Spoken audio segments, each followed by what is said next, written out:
Battle of the Borough, Wigan totally outclassed their opponents. Elsewhere, and captain of Cast Tigers, Alex Muller, has been ruled out for 2 months with a broken leg. Suffered the injury in last week's defeat at Toulouse, but it doesn't require surgery, said head coach Ryan Carr. That's all in for the latest sporting headlines. As always, we will have more news later. Here are your latest sporting headlines. I'm Tom Hill. We'll start with football first, and Nottingham Forest edged past Fenerbahce to reach the last 16 in the Europa League. Kerim Atoglu's double, including a second-half penalty, put the hosts in danger of blowing their 3-0 first-leg lead.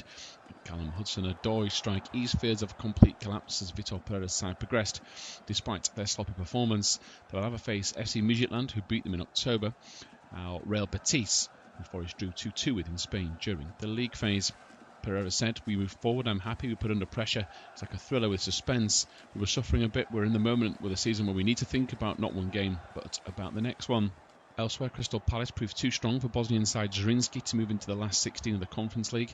The Eagles, competing in their first season of European football after winning the FA Cup last year, had drawn 1-1 in Mostar last week. Oliver Glasner's side never looked in danger as they were out 2-0 winners thanks to goals from Lacroix and Guessand. Celtic beat Stuttgart 1-0 away from home, pulling off a shock win, but it wasn't enough after a poor first leg. They'd conceded 4-1 defeat in the first leg, but Luke McCowan scored after just 28 seconds to give them a glimmer of hope. The hosts did have the ball in the net twice though, but that goal was ruled out for offside. The first was scored by Chris Furyk, then the second by Dennis Undav, but in the end Stuttgart's second team did enough. Into news with the Premier League, and Brentford head coach Keith Andrews has signed a new contract with the club until 2032. The Irishman is impressed in stepping up from his role as set-piece coach to replace Thomas Frank in June, with the Bees sitting 7th in the Premier League and eyeing European qualification for the first time in their history. Elsewhere in cricket, defending champions India kept their T20 World Cup semi-final hopes alive and eliminated Zimbabwe with a 72-run victory in Chennai. Having previously gone unbeaten in the group stage, Zimbabwe leaked more than 250 runs for the second consecutive match in the Super 8s as India piled on 256 for 4. India could only reply with 184 for 6. Elsewhere, into rugby union, Saracens have rejected disrespectful reports they say that they have offered Ireland head coach Andy Farrell a coaching role for after the 2027 Rugby World Cup. The club said no offer has been made after the Irish Independent reported that Farrell has been approached with a deal worth more than £1 million a year to return to Sarries after the tournament down under. In Rugby League, Wigan Warriors running 9 tries to hammer local rivals Lee Leopards 54-0 and continue their impressive start to the 2026 Super League season. In a game labelled Battle of the Borough, Wigan totally outclassed their opponents.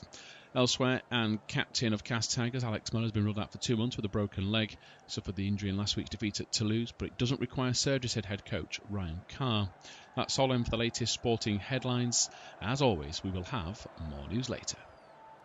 Here are your latest sporting headlines. I'm Tom Hill. We'll start with football first, and Nottingham Forest edged past Fenerbahce to reach the last 16 in the Europa League. Kerim Atoglu's double, including a second-half penalty, put the hosts in danger of blowing their 3-0 first-leg lead.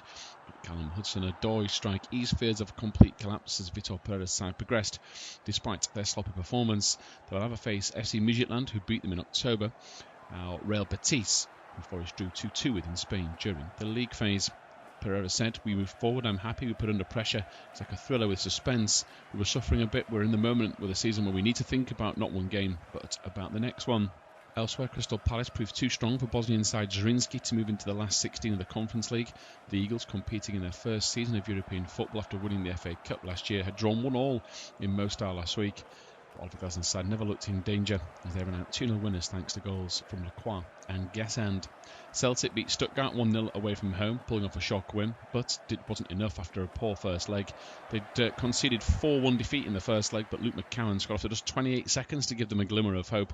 The hosts did have the ball in the net twice though, but that goal was ruled out for offside. The first was scored by Chris Furyk, then the second by Dennis Undav, but in the end Stuttgart's second team did enough. Into news with the Premier League, and Brentford head coach Keith Andrews has signed a new contract with the club until 2032. The Irishman is impressed in stepping up from his role as set-piece coach to replace Thomas Frank in June, with the Bees sitting 7th in the Premier League and eyeing European qualification for the first time in their history.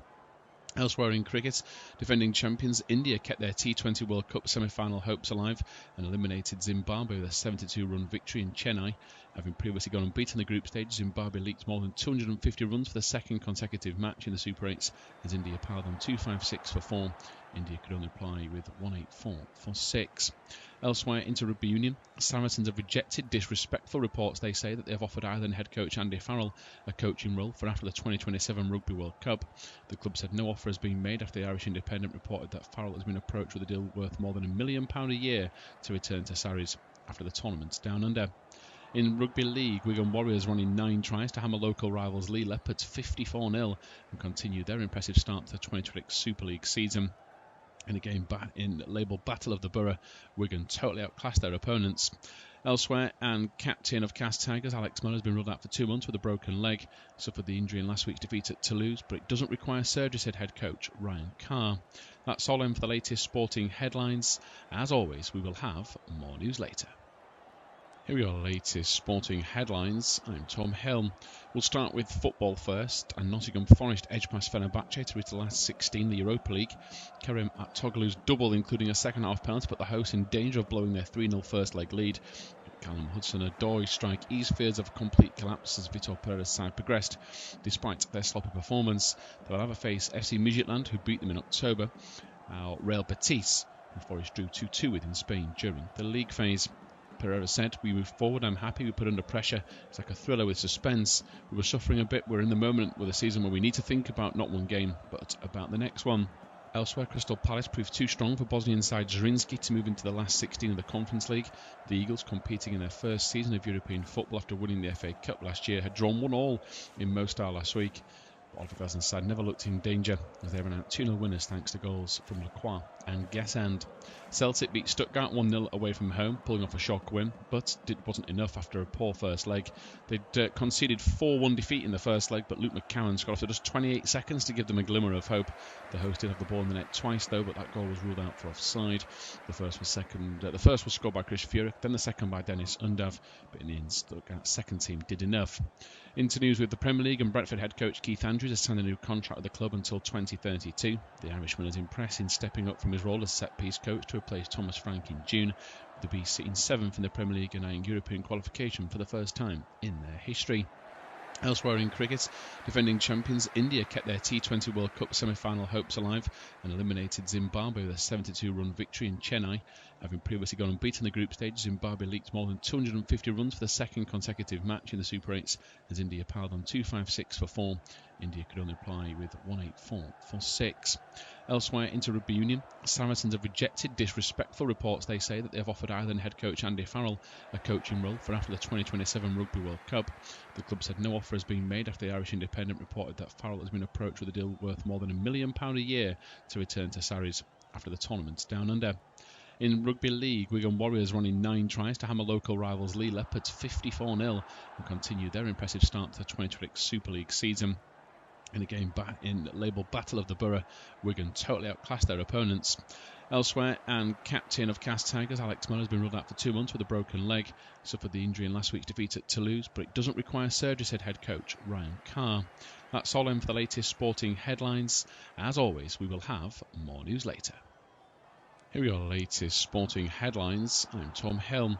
We'll start with football first, and Nottingham Forest edged past Fenerbahce to reach the last 16 in the Europa League.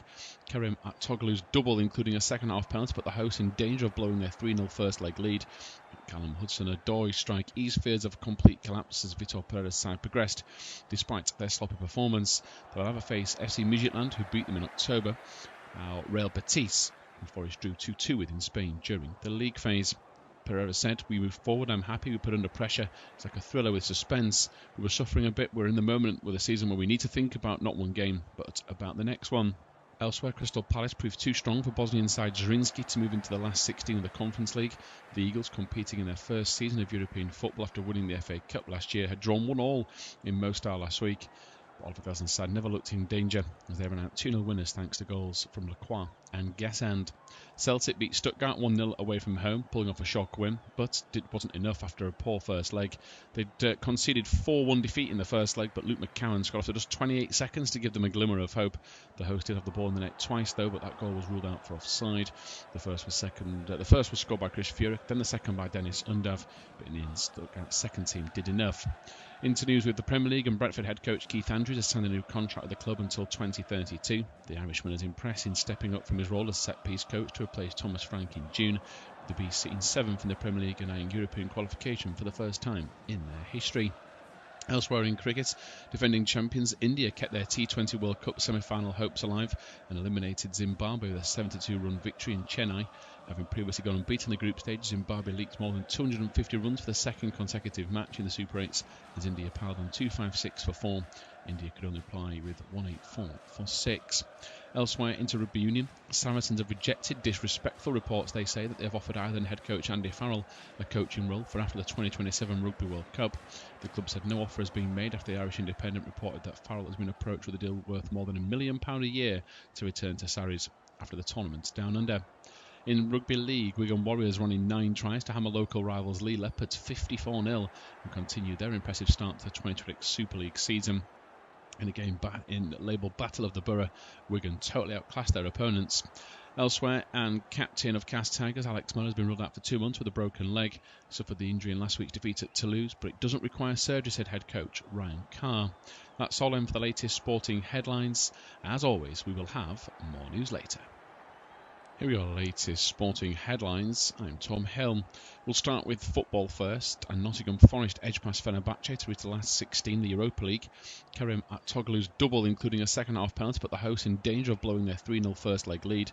Callum Hudson-Odoi strike eased fears of complete collapse as Vitor Pereira's side progressed.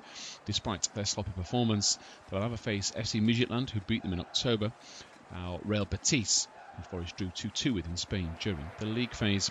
Pereira said, "We move forward, I'm happy, we put under pressure. It's like a thriller with suspense. We were suffering a bit, we're in the moment with a season where we need to think about not one game, but about the next one."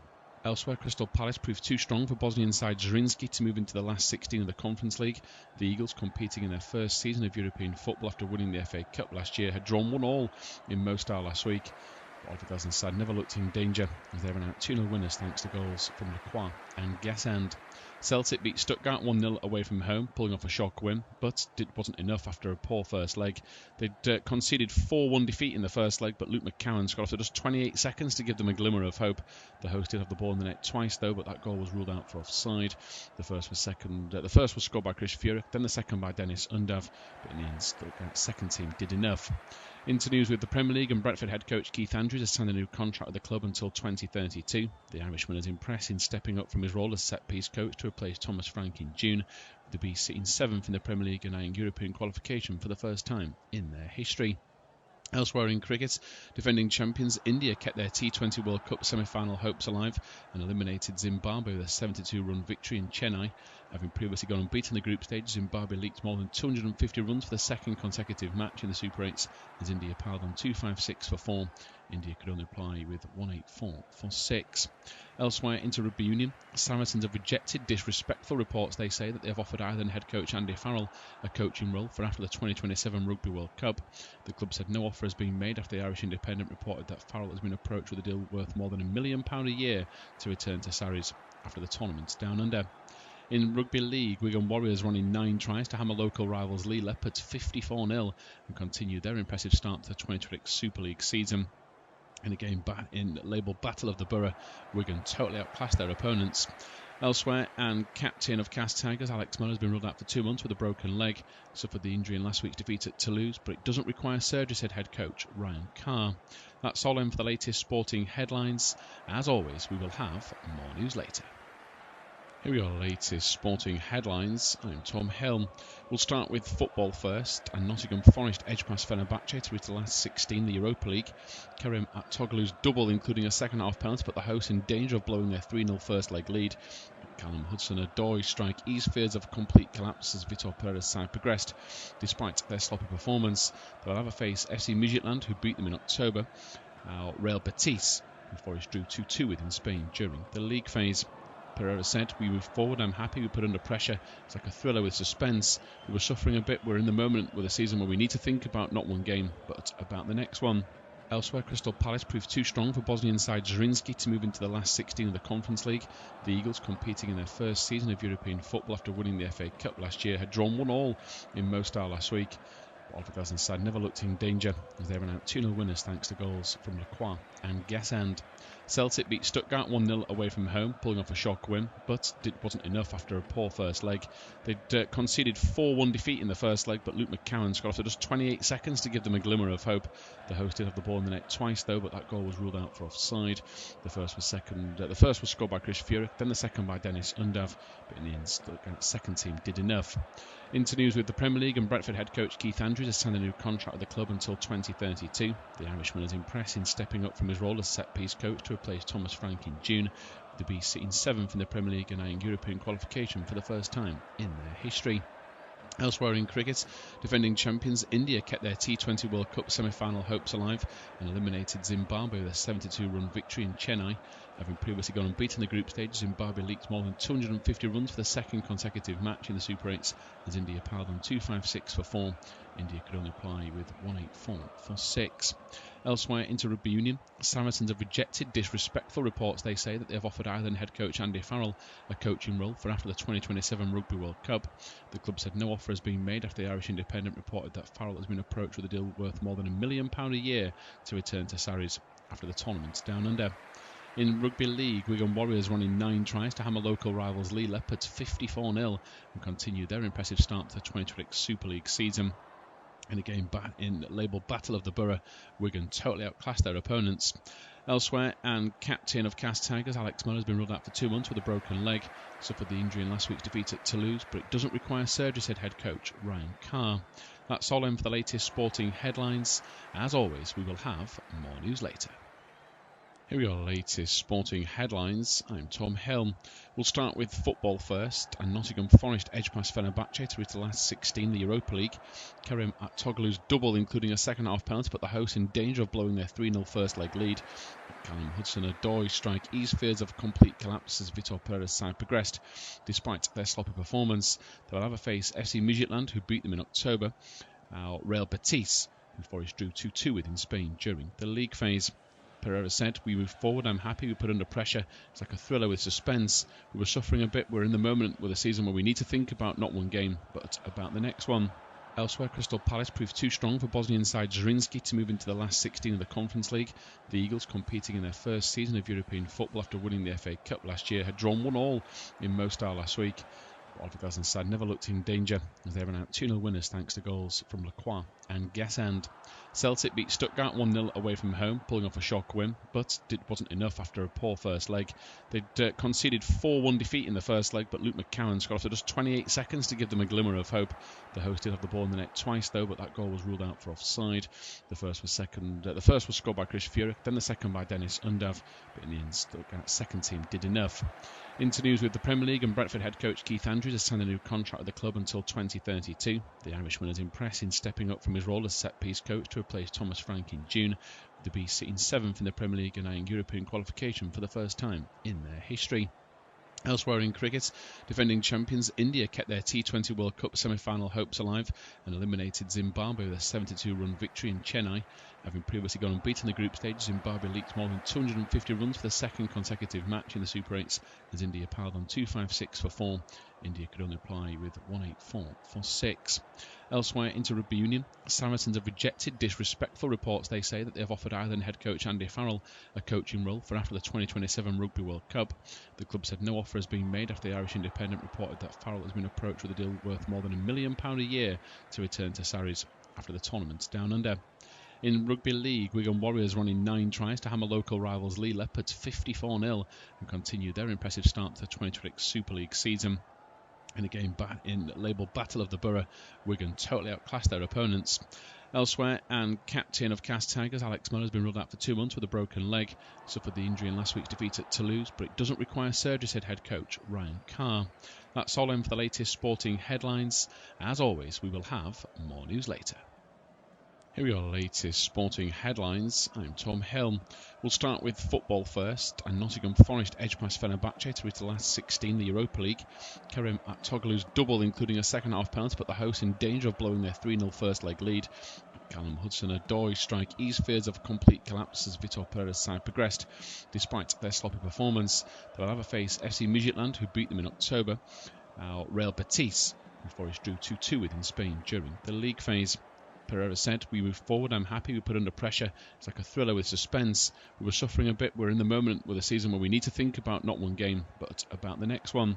Elsewhere, Crystal Palace proved too strong for Bosnian side Zrinski to move into the last 16 of the Conference League. The Eagles, competing in their first season of European football after winning the FA Cup last year, had drawn 1-1 in Mostar last week. But Oliver Glasner's side never looked in danger as they ran out 2-0 winners thanks to goals from Lacroix and Guessand. Celtic beat Stuttgart 1-0 away from home, pulling off a shock win, but it wasn't enough after a poor first leg. They'd conceded 4-1 defeat in the first leg, but Luke McCowan scored after just 28 seconds to give them a glimmer of hope. The host did have the ball in the net twice though, but that goal was ruled out for offside. The first was scored by Chris Furyk, then the second by Dennis Undav, but in the end, Stuttgart's second team did enough. Into news with the Premier League, and Brentford head coach Keith Andrews has signed a new contract with the club until 2032. The Irishman has impressed in stepping up from his role as set-piece coach to replace Thomas Frank in June, with the Bees sitting 7th in the Premier League and eyeing European qualification for the first time in their history. Elsewhere in cricket, defending champions India kept their T20 World Cup semi-final hopes alive and eliminated Zimbabwe with a 72-run victory in Chennai. Having previously gone unbeaten in the group stage, Zimbabwe leaked more than 250 runs for the second consecutive match in the Super 8s as India piled on 256 for 4. India could only apply with 184 for 6. Elsewhere, into rugby union, Saracens have rejected disrespectful reports they say that they have offered Ireland head coach Andy Farrell a coaching role for after the 2027 Rugby World Cup. The club said no offer has been made after the Irish Independent reported that Farrell has been approached with a deal worth more than £1 million a year to return to Sarries after the tournament down under. In Rugby League, Wigan Warriors running 9 tries to hammer local rivals Lee Leopards 54-0 and continue their impressive start to the 2026 Super League season. In a game labelled Battle of the Borough, Wigan totally outclassed their opponents. Elsewhere, and captain of Cast Tigers Alex Muller has been ruled out for 2 months with a broken leg. He suffered the injury in last week's defeat at Toulouse, but it doesn't require surgery, said head coach Ryan Carr. That's all in for the latest sporting headlines. As always, we will have more news later. Here we are, the latest sporting headlines. I'm Tom Hill. We'll start with football first, and Nottingham Forest edged past Fenerbahce to reach the last 16 in the Europa League. Kerim Atoglu's double, including a second-half penalty, put the hosts in danger of blowing their 3-0 first-leg lead. Callum Hudson-Odoi strike eased fears of complete collapse as Vitor Pereira's side progressed. Despite their sloppy performance, they'll have a face FC Midland, who beat them in October, Real Betis, who Forest drew 2-2 with in Spain during the league phase. Pereira said, "We move forward. I'm happy. We put under pressure. It's like a thriller with suspense. We were suffering a bit. We're in the moment with a season where we need to think about not one game, but about the next one." Elsewhere, Crystal Palace proved too strong for Bosnian side Zrinski to move into the last 16 of the Conference League. The Eagles, competing in their first season of European football after winning the FA Cup last year, had drawn 1-1 in Mostar last week. But Oliver Glasner's side never looked in danger as they ran out 2-0 winners thanks to goals from Lacroix and Guessand. Celtic beat Stuttgart 1-0 away from home, pulling off a shock win, but it wasn't enough after a poor first leg. They'd conceded 4-1 defeat in the first leg, but Luke McCowan scored after just 28 seconds to give them a glimmer of hope. The host did have the ball in the net twice though, but that goal was ruled out for offside. The first was scored by Chris Furyk, then the second by Dennis Undav, but in the end, Stuttgart's second team did enough. Into news with the Premier League, and Brentford head coach Keith Andrews has signed a new contract with the club until 2032. The Irishman has impressed in stepping up from his role as set-piece coach to replace Thomas Frank in June, with the Bees sitting 7th in the Premier League and eyeing European qualification for the first time in their history. Elsewhere in cricket, defending champions India kept their T20 World Cup semi-final hopes alive and eliminated Zimbabwe with a 72-run victory in Chennai. Having previously gone unbeaten in the group stage, Zimbabwe leaked more than 250 runs for the second consecutive match in the Super 8s as India piled on 256 for 4. India could only apply with 184 for 6. Elsewhere, into rugby union, Saracens have rejected disrespectful reports they say that they have offered Ireland head coach Andy Farrell a coaching role for after the 2027 Rugby World Cup. The club said no offer has been made after the Irish Independent reported that Farrell has been approached with a deal worth more than £1 million a year to return to Sarries after the tournament down under. In Rugby League, Wigan Warriors running 9 tries to hammer local rivals Lee Leopards 54-0 and continue their impressive start to the 2026 Super League season. In a game labelled Battle of the Borough, Wigan totally outclassed their opponents. Elsewhere, and captain of Cast Tigers Alex Muller has been ruled out for 2 months with a broken leg. He suffered the injury in last week's defeat at Toulouse, but it doesn't require surgery, said head coach Ryan Carr. That's all in for the latest sporting headlines. As always, we will have more news later.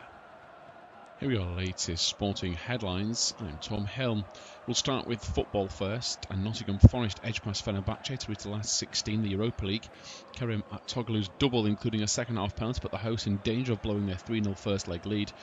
Callum Hudson-Odoi strike eased fears of a complete collapse as Vitor Pereira's side progressed. Despite their sloppy performance, they'll have to face FC Midland, who beat them in October, Real Betis, who Forest drew 2-2 with in Spain during the league phase.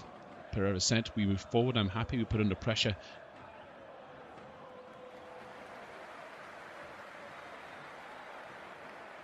Don't want to give anything.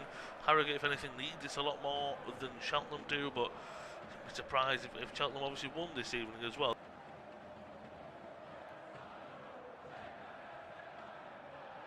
Martinez in goal, then a back four, Dina, Torres, Conce and Cash, the holders Luis and Anana, with Buendia, Rogers and Sancho behind Watkins. Well, we're closing in on kick-off at Molineux. Wolves take on Aston Villa in the Premier League. Friday night football then, and a couple of changes for the home. Right, they haven't kicked off just yet, but it's not far away. It is Wolves against Villa. I'm John Hogan. I'm joined by Paul Shabakovic for this. I quite fancy Wolves. I think you think it might be easy for Villa. What do you reckon? Well, I think that on paper, the fact that Wolves now know what their fate is, albeit mathematically they're not yet relegated, but they know it's going to be a very, very difficult task to try and make up that difference. And it's taken the pressure off them. They have played a lot better in the last few games, and they're up against the Villa side, who are just sort of starting to wane a little bit. So I can see why you feel that Wolves might be in with a shout today. But that said, if Villa get a good start and get on the ball, then I still think it might be difficult for the home side. Yeah, I'm just thinking that Aston Villa, for me, their midfield's a bit on vapours at the minute. There's so many injuries. It's not like they're on the last legs because they've got good players. They were disappointing against Leeds last week. I felt that Wolves should have taken a lead with that penalty they had at Palace, and of course then it all goes wrong. They only lose 1-0. But there's a foul, a really dead obvious one. Buendia running through the back of Bellegarde. That's going to be a free kick in a dangerous area. It's mucky night as well, rain coming down, not particularly cold, but you know, the pitch will be slick, people sliding in, particularly tired bodies in midfield. I reckon there'll be a few bookings today. Douglas Luiz, I'm a big fan, but he's tackling, I think he's a bit off it at the minute. Maybe he's just not you know, match fit. Well, he hasn't played that many minutes in the Premier League in the last few months, and as I said, we all know the pace of the Premier League can sometimes catch players out, and it may well be that he just needs a little bit more time. But that was a bit unnecessary from Buendia, as you said, and now it does give Wolves a decent chance here to try and go for goal inside the first couple of minutes. So can they get something going? I think that's Mane has put the ball down. 18-year-old saying, right, no, it's me. But there's another couple stood around the ball as well. Andre, it does seem as if Mane's going to strike this. Be a hell of a hit to beat Martinez from where he is. But anyway, he looks like he's ready to give it a go. So yeah, just a three-man wall. Up steps Mane, hits it relatively well, but I think Martinez had that covered. He did bounce in front of him on the skinny pitch, but it's wide. Yeah, the way he tries to pitch this ball, it's always starting a little bit too far wide, and there's not really enough curl for it to come back. Martinez is scrambling just in case, but actually, by the time he's finished his dive, he's way past his post, so he always had it covered. I think maybe, given that he was beaten by Anton Stack, free kick outside the area last week, maybe Wolves detecting a weakness. So it looked like they'd nearly won the ball then. Was that Cash making a mistake? Anyway, Manny, it was Conce. Well, the expression on Mane's face is like, I can't believe you've given that decision. And for certainly some of the Wolves fans behind the goal, they weren't happy here as Conce got away with it. Oh, yes, he has. I don't think there's a foul on him there at all. No, not at all. Not at all. And that brings us neatly on to the next topic. Craig Pawson, our referee. For me, pound for pound, he's the worst referee in the Premier League. Well, that's saying something, because I don't think you've got much time for any of our referees at the moment. So for him to be the worst of that bunch is really quite a rating you've given him there. Yeah, well, it's always at the end of the month when they wear about how many mistakes and who made, you know, and he always features very prominently in the list, you know, even if it's just VAR. Some defending to be done there as Watkins wriggles forward, and then the ball's being given away. Here's an opportunity. James Sancho, though, he's pocket picked this time. I was doing cricket this afternoon, and for some reason Jadon Sancho got a mention. It was the players we've never seen play well. I think that was the conversation. Anyway, I'll break off. We'll leave him now. Chachua is on the ball. A lot of pace about him. It's a shame he can't play football. He's quick, but I just don't rate him. He's not. I mean, that last move there, he's got to try and find Adam Armstrong. He had enough time and space to do it, but his pass was a couple of yards short of where it needed to be. And eventually Villa were able to clear their lines. But it's positive from Wolves, nearly 4 minutes on the clock, and they are trying to stay on the ball, not giving Villa too much time on it at the moment. Yeah, so I can't keep going through the evening saying everybody's bad, but I like João Gomes and Andre. I think the two Brazilians are decent in midfield. I think Hugo Bueno, the wing back left hand side, he creates a lot. He's got talent. You know, yeah, it's a collective thing. I do like this young kid Manny as well. He's on the ball. He spreads it out to the right. Can Chichu do a little bit better? Find his teammates now. Bellegarde's on his inside. He's sloppy. He was there. That's another terrible ball from Chichu. Oh, come on. I mean, honestly, you know, he's getting paid a lot of money and he can't prod the ball sideways 10 yards. Yeah, I mean, as you said, he literally does miss his target there from 10 yards, and that was Wolves in the attacking third there in possession, and now they're just giving it back to Villa. I mean, Bellegarde's thinking, what do I have to do, you know, to get a pass from this kid? He drew away. He put himself in a big amount of space. He lost momentum doing that, just trying to make an easy pass to him. He still couldn't get the ball to him.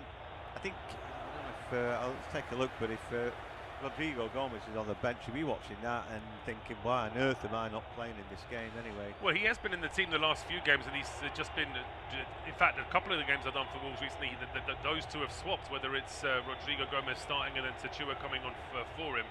And it may well be that we see that swap later in the game as well.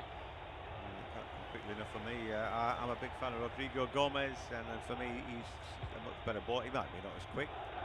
I'm not overly bothered about that, really. Anyway, Concert is on the ball. He's the captain for this evening. Again, of course, injured. I mentioned that for Villa. Too many injuries, really, robbing them of a lot of pace and power in that engine room. And like I said, it was a break the emergency glass and get the emergency Douglas Luiz. But he's a good player, and so is this fella Morgan Rogers. That's a great ball too. Watkins puts him through. Can he get his shot away? It's all right foot. Needed a left foot strike there. You know, he couldn't find it in the end. He's closed down by Mosquera. What a ball from Rogers. It's a fantastic ball from Rogers, but I mean, if Ollie Watkins is supposed to be the next striker after Harry Kane for England, then he's got to be able to hit a shot on the run from 10 yards with his weaker foot. He can't just assume he's going to be able to stab it home with his right. All he's got to do is swing at it with his left, and he would have got it on target, and he had a good chance of scoring. Yeah. Anyway, he'd bent his run really well there. You know, Rogers' ball was great. He bent his run beautifully, but when you're so one-footed, you've got to be aware who you're holding off as well. And he's just allowed that ball too close to Mosquera because he's all right foot. So he's controlling it close to the man who's closing him down. Anyway, it's a corner kick. Douglas Luiz then, one hand in the air. It's going to be an in-swinger. Great ball in, a header across, but well, it did go across from Pau Torres, who didn't get a good enough connection. That's a poor miss from Pau Torres, because he's actually got a couple of square yards of space to go. I mean, where is the Wolves' defence there? There's absolutely nobody in a gold shirt trying to even get near Pau Torres. He's got all the time in the world. I mean, in fairness, his header does get a slight deflection of Tachua, but I don't think he was heading on target anyway. He doesn't really get the right contact with it. Do you know what?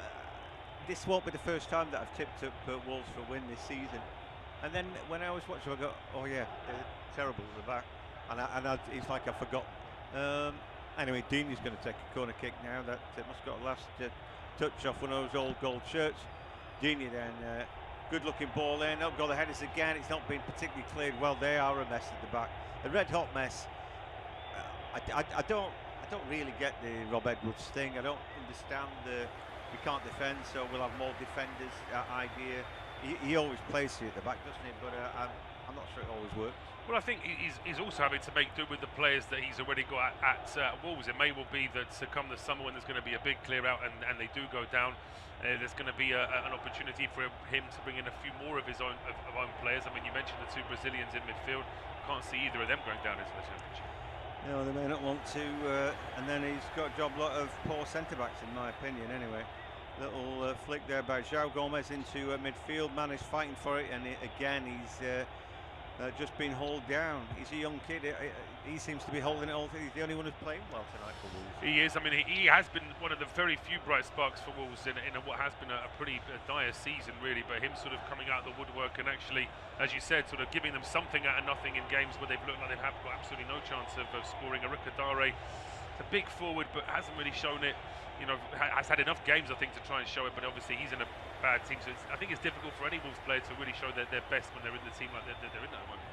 Yeah, so everything is struggle, but anyway, an opportunity now for Bellegarde to run into space, try to thread the ball through there, but it doesn't reach the intended target. The ball all the way back to Martinez, and he's just happy to clear his lines. And then good stuff from Digne. He controls the ball.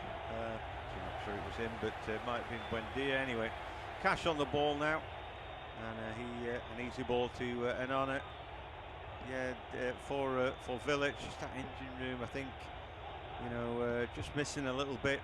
I keep wondering about Morgan Rogers as well. He's had such a good season, playing well for such a long time. It'd be England's luck that he goes stone cold when it gets to the World Cup at the end of the year. Well, of course, at one point in the season there was a debate as to whether Tuchel would be able to who would he pick? Would he pick Rogers? Would he pick Palmer? But now I think that decision picks itself, because Palmer's been out of form, injured, and not really playing that well for Champions. I'm still sure that if Palmer's fit, he goes to the World Cup, but I'm not sure he's a guaranteed starter now. Well, I've seen him recently. I thought he was fantastic, Cole Palmer, but anyway. So I think you can play them both. Cole Palmer inside right, and Morgan Rogers second striker if you wanted to do that anyway. Here is Rogers, again finds a good pass and he's inside to Buendia. Defence splitter there for Jadon Sancho. I don't think he'd be going to World Cup, you never know. He lays the ball back to Cash. Poor ball from him. Bueno gets a foot in. That's Hugo Bueno. And did it scrape off a Villa? No, it didn't. They have the ball now with Anana. 10 minutes in, it is goalless. Villa being the better team. Morgan Rogers now. Just a sloppy touch from him, and Andre feeds off that. And now a little drive forward again from Mane. Playing ever so well. Gets the ball out of his feet. And he will run forward. Bellegarde, who carried the ball there further forward. And now they just settle it down a little bit. Villa had all been forced back. All through the middle now, finds its way to João Gomez, and well, there's a nice little build-up here.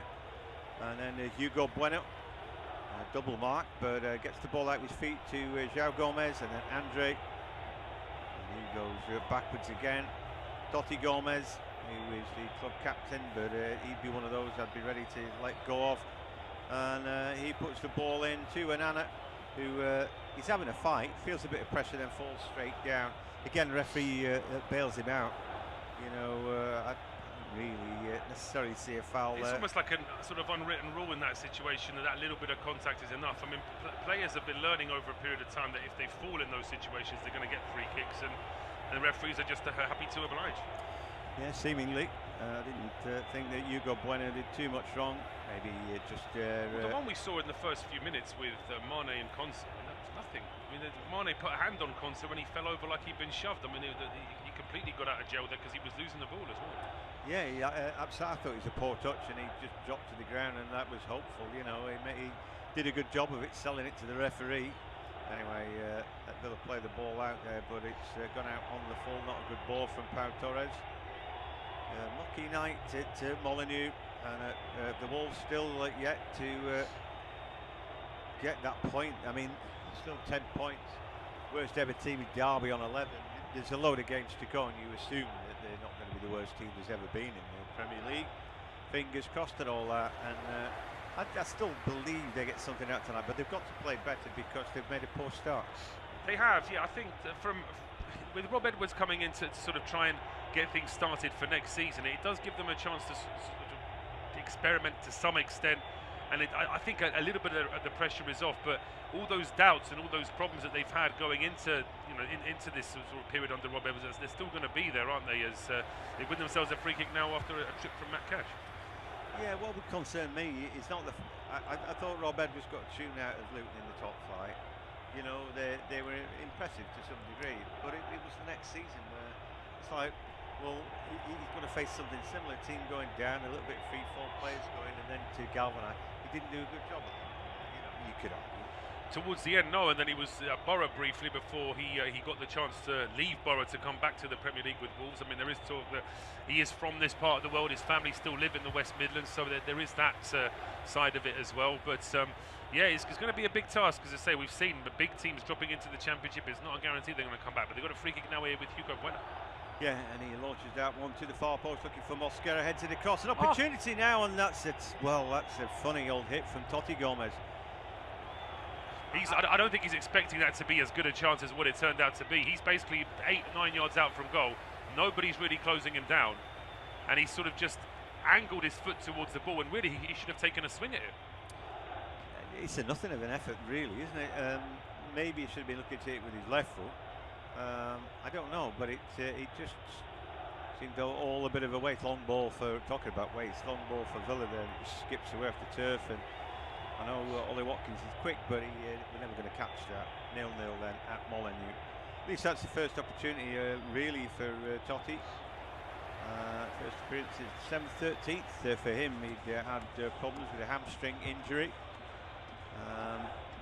He's the club captain, but I'm not sure I massively rate him any more than really any of the other guys at the back. Somebody said to me the other week that they thought that Mosquera was the worst centre back in the Premier League. So I don't know. I mean, I think that we wouldn't have said that necessarily last season when Wolves were in a slightly better position. Certainly, they had some struggles last year, of course, before things got steady towards the end. But I think to say somebody's the worst, I think that Mosquera, you put Mosquera into a better team where there's less pressure and there's not as many individual errors around him as well, because that's catching as well, isn't it? If you've got 2 or 3 teammates that are constantly under pressure making mistakes, then there's probably more chance of you making a mistake as well. Yeah, I think Mosquera, he's had an injury and he's come back from that, and maybe he's not quite as sharp as he was, but and you're quite right about confidence in it. And defending is the sort of team game. If you're having to defend a lot and all the time and you're under pressure all the time, yeah. And if you've got teammates that are nervous or a keeper that's nervous, it's almost like you're defending for 2 then, aren't you?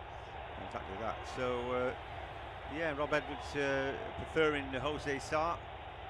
Not always been that case. They've switched him around this season.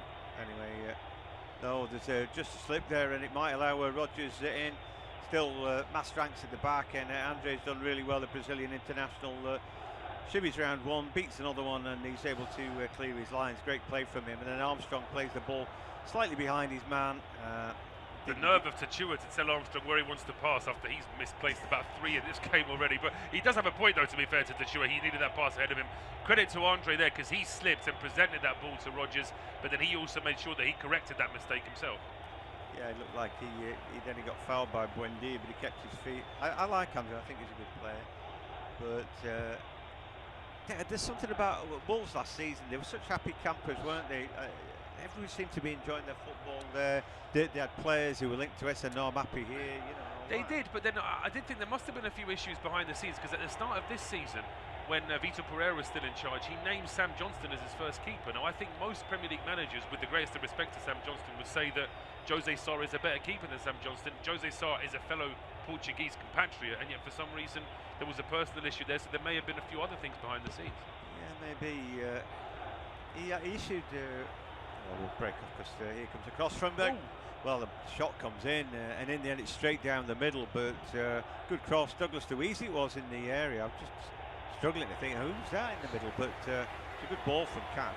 Yeah, well, Watkins had gone a little bit closer to the 6-yard box. That ball whipped in by Cash, right footer from the right hand side, was curling away from the 6-yard box, so it dropped perfectly to Douglas Luiz, and he actually got a bit of power behind it. That's the sort of thing that Totti Gomez needed to do when he had the chance for Wolves. But a chance here now for the home side, but the pass down the left-hand side for Mane is far too long.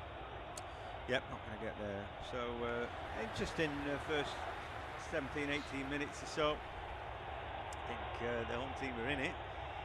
They still look a mess at the back at times. I think they've got enough goal for it. I don't think Villa look great. Occasionally the odd little bit of quality from the like of Rodgers. Like you said, just something about Ollie Watkins. But whenever I count him out, he sort of counts himself back in again and does something decent. He's got that pace that buys him a little bit more time.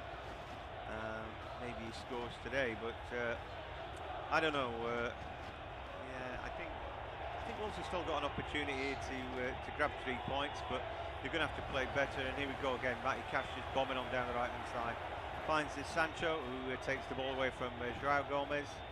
Then he goes backwards to Anana. Douglas Luiz goes short, then Concert. And then with Pau Torres, who drifts forward, touch back from Watkins. He continues his run, some good defending, and then Andre should be able to clear this ball. Looking for a pass, no options. No options. They all end up back so deep that you know, when they win the ball to break out, there's nothing there. Andre put his hand up to apologise there, but I think what he was trying to say politely was that I've got two options. I either play it square to a defender, or I hit it 40 yards to the halfway line to a forward, where there's a good chance they're not going to control it anyway. So he was kind of, as you said, he really had very limited options there. Yeah, I think there's that thing when things aren't going your way, you tend to, you know, it's all about hard work, but get back in, and then you end up with no out ball. And sometimes you particularly at home, you've just got to hold that shape and maybe wait for the gaps a little bit more. You know, provided you do that. So it's like a retreat, but everybody bombs back, then you're under pressure. But I understand. The other thing about Wolves is that even off a lead, you know, they can look nervous. Oh, we might win the game. And when you lose that winning habit, that's another thing that can trip you up. So there's all sorts going against them tonight, but I still got half a fancy in it. 0-0, you never know. Long ball forward there, it's not a bad one. And Watkins hangs a leg out. He's so close to bringing that in. Nearly a great ball from Martinez. You know, I might fancy Wolves, but Villa's still the better team. No, they do. I mean, it's taken a few minutes for Villa to get into this game, but for all the effort that Wolves put in at the start, it is Villa that now look a lot easier on the ball, and here they go again down the right-hand side. Unai Emery's got his team sorted out pretty well. Ball around the back here, didn't quite work out. When Dia tried to help out, just trying to roll it around the corner. Conte slides in then, and in fact it was Anana, and the ball's gone off his knee. Will be a throw for Wolves. Both teams in their first colours tonight, which is nice to see. Unai Emery, well, he's got hood on his coat, but he's using it, and neither is Rob Edwards. Both deciding that they're going to get wet. No, I think it's sort of an unwritten rule, isn't it? After the McLaren fiasco at Wembley all those years ago with the umbrella, managers that just need to get wet with their players. I think that it's not acceptable to wear hoods, to have umbrellas and the like. No, I suppose not. Anyway, Constance on the ball. He finds Douglas Luiz, who's come a bit deeper. So it's those coats about £3 each, so they'll be fine under a bit of rain, I think. Yeah, I reckon so. Anyway, the ball goes all the way back to Martinez, who inside the D takes the touch, finds Pau Torres. Armstrong, who's not seen the ball yet, tries to close him down. Watkins comes a bit deeper, flicking the ball. His outstep, he continues his run down the flank, and he picks it up. And there's a decent challenge from Santiago Bueno, the Uruguayan, just stopping his progress, came across. Watkins working hard for his team today, but can they get him on the ball a few more times in front of goal? He'd already fluffed his lines once, mind you. But again, the Villains dominating the play. It's not, I wouldn't say it's been played at a fast pace, but it's been played at a decent pace. I think that Villa obviously are doing most of the work for that, because Wolves have now sort of got into a mode where they have to try and soak up the pressure. Yeah, it's not the biggest intensity I've seen from their team, but they're picking their moments to press out. Armstrong then presses the goalkeeper, but Pau Torres can go deep. And now ball spun round the corner, then there's a heavy touch. Oh, dearie me, yet again, I mean, it's a stupid foul for Mosquera. It just got sucked in, but it was a bad touch from Buendia. And because they'd worked so hard to get in the opposition half, then they just really give it away, you know. They do. I mean, on that occasion, you're more upset with it. Was a foul, wasn't it? It's not that the referee's being a little bit too pedantic. I think that Wolves have just got to try and keep their composure. Although Villa almost presenting the ball there as Anana just about gets it away, and now it's Buendia who may have been fouled as he played that ball forward. The referee doesn't think so, but the Argentine certainly does. Well, I think the referee's in a really good position not to give that, but anyway, Buendia looked amazed that he didn't get his free kick there, and on the evidence of what we've seen earlier, I suppose that's why Andre gets caught with the ball at his feet by Douglas Luiz. Here's an opportunity. Douglas Luiz again at the edge of the box, finds Jadon Sancho, a little wriggle from him inside the box. Morgan Rogers with the strike, and it's too easy. Try to pass it to the back of the net. Left foot curler, but not enough devil in that shot. I think he got a deflection as well. Yeah, easy for side, yeah. But great play by Douglas Luiz, hunting up Andre to win the ball. Yeah, absolutely. Douglas Luiz instrumental in that last move. Yeah, just a slight nick off the defender. It wasn't going to surprise Jose Sa anyway, but that just slowed it down completely. Right then, we are halfway through the first half. Listening to Independent off to studio commentary. It's going to be Paul there to take us through to half-time. Thank you very much, John. Yeah, two other games in the English League going on this evening. At Ashton Gate, it's Bristol City 0, Watford 1. An early goal there for Kiramgard, giving Watford the lead. And it's currently goalless in the game between Harrogate and Cheltenham. That's a long trip for Cheltenham to make. Gloucestershire to North Yorkshire on a Friday night. Fair play to any fans who've made that journey this evening. But back here at Molineux, it's Digne down the left-hand side for Villa. Gets the ball towards Buendia. No options to get that ball. There were three Villa players in the box, but now a nice bit of link-up here as Buendia finds Digne. His cross into the box deflects off Bueno. There's still a chance here now on the right-hand side for Sancho. He stands that ball up, but it's too close to Jose Sa, watches it all the way, and he makes the save. But John, you weren't impressed with that? Sancho's first touch there killed him stone dead, because it's an opportunity for a shot, let alone it wasn't a bad ball stood up to the far post, although Sa backpedaling got there, but he just robbed himself of a chance for an easy goal, in my opinion. You know, when the ball comes across, I know it's a slippery ball tonight, mucky weather and all that, all the more reason then when you get half a chance to really concentrate on what's in front of you. And you know, I don't get Sancho at all, really. Yeah, well, interesting stat this, John. We've got 5 players on the list of fewest touches in the game, and 4 of them are Wolves players. Armstrong, Tachua, Bellegarde and Totti Gomez are the 4 of Wolves players who've had the fewest touches. In the middle of that list is Ollie Watkins for Villa. But the fact that Armstrong's touched the ball 5 times and we've had 25 minutes on the clock tells you everything you need to know. And also signing Adam Armstrong, with the greatest of respect, I think that's a sign they're preparing for next season as well, because he's never really been able to do it in the Premier League. For all the goals he does get in the Championship, never really been a Premier League striker.